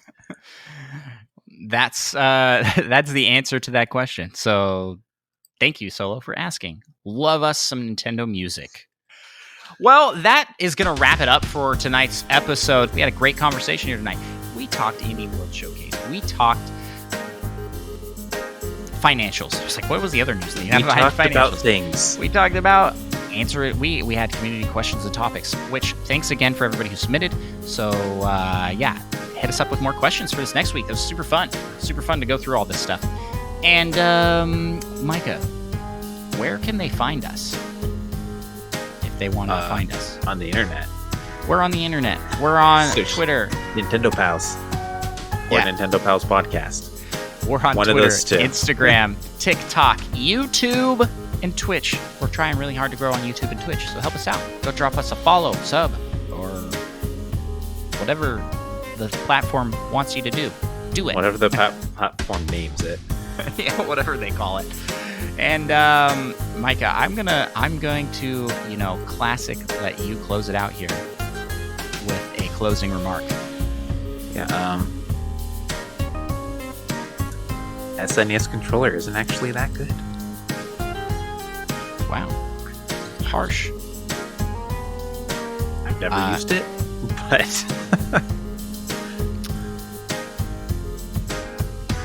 talk to y'all next week. This is my silent disappointment. All right.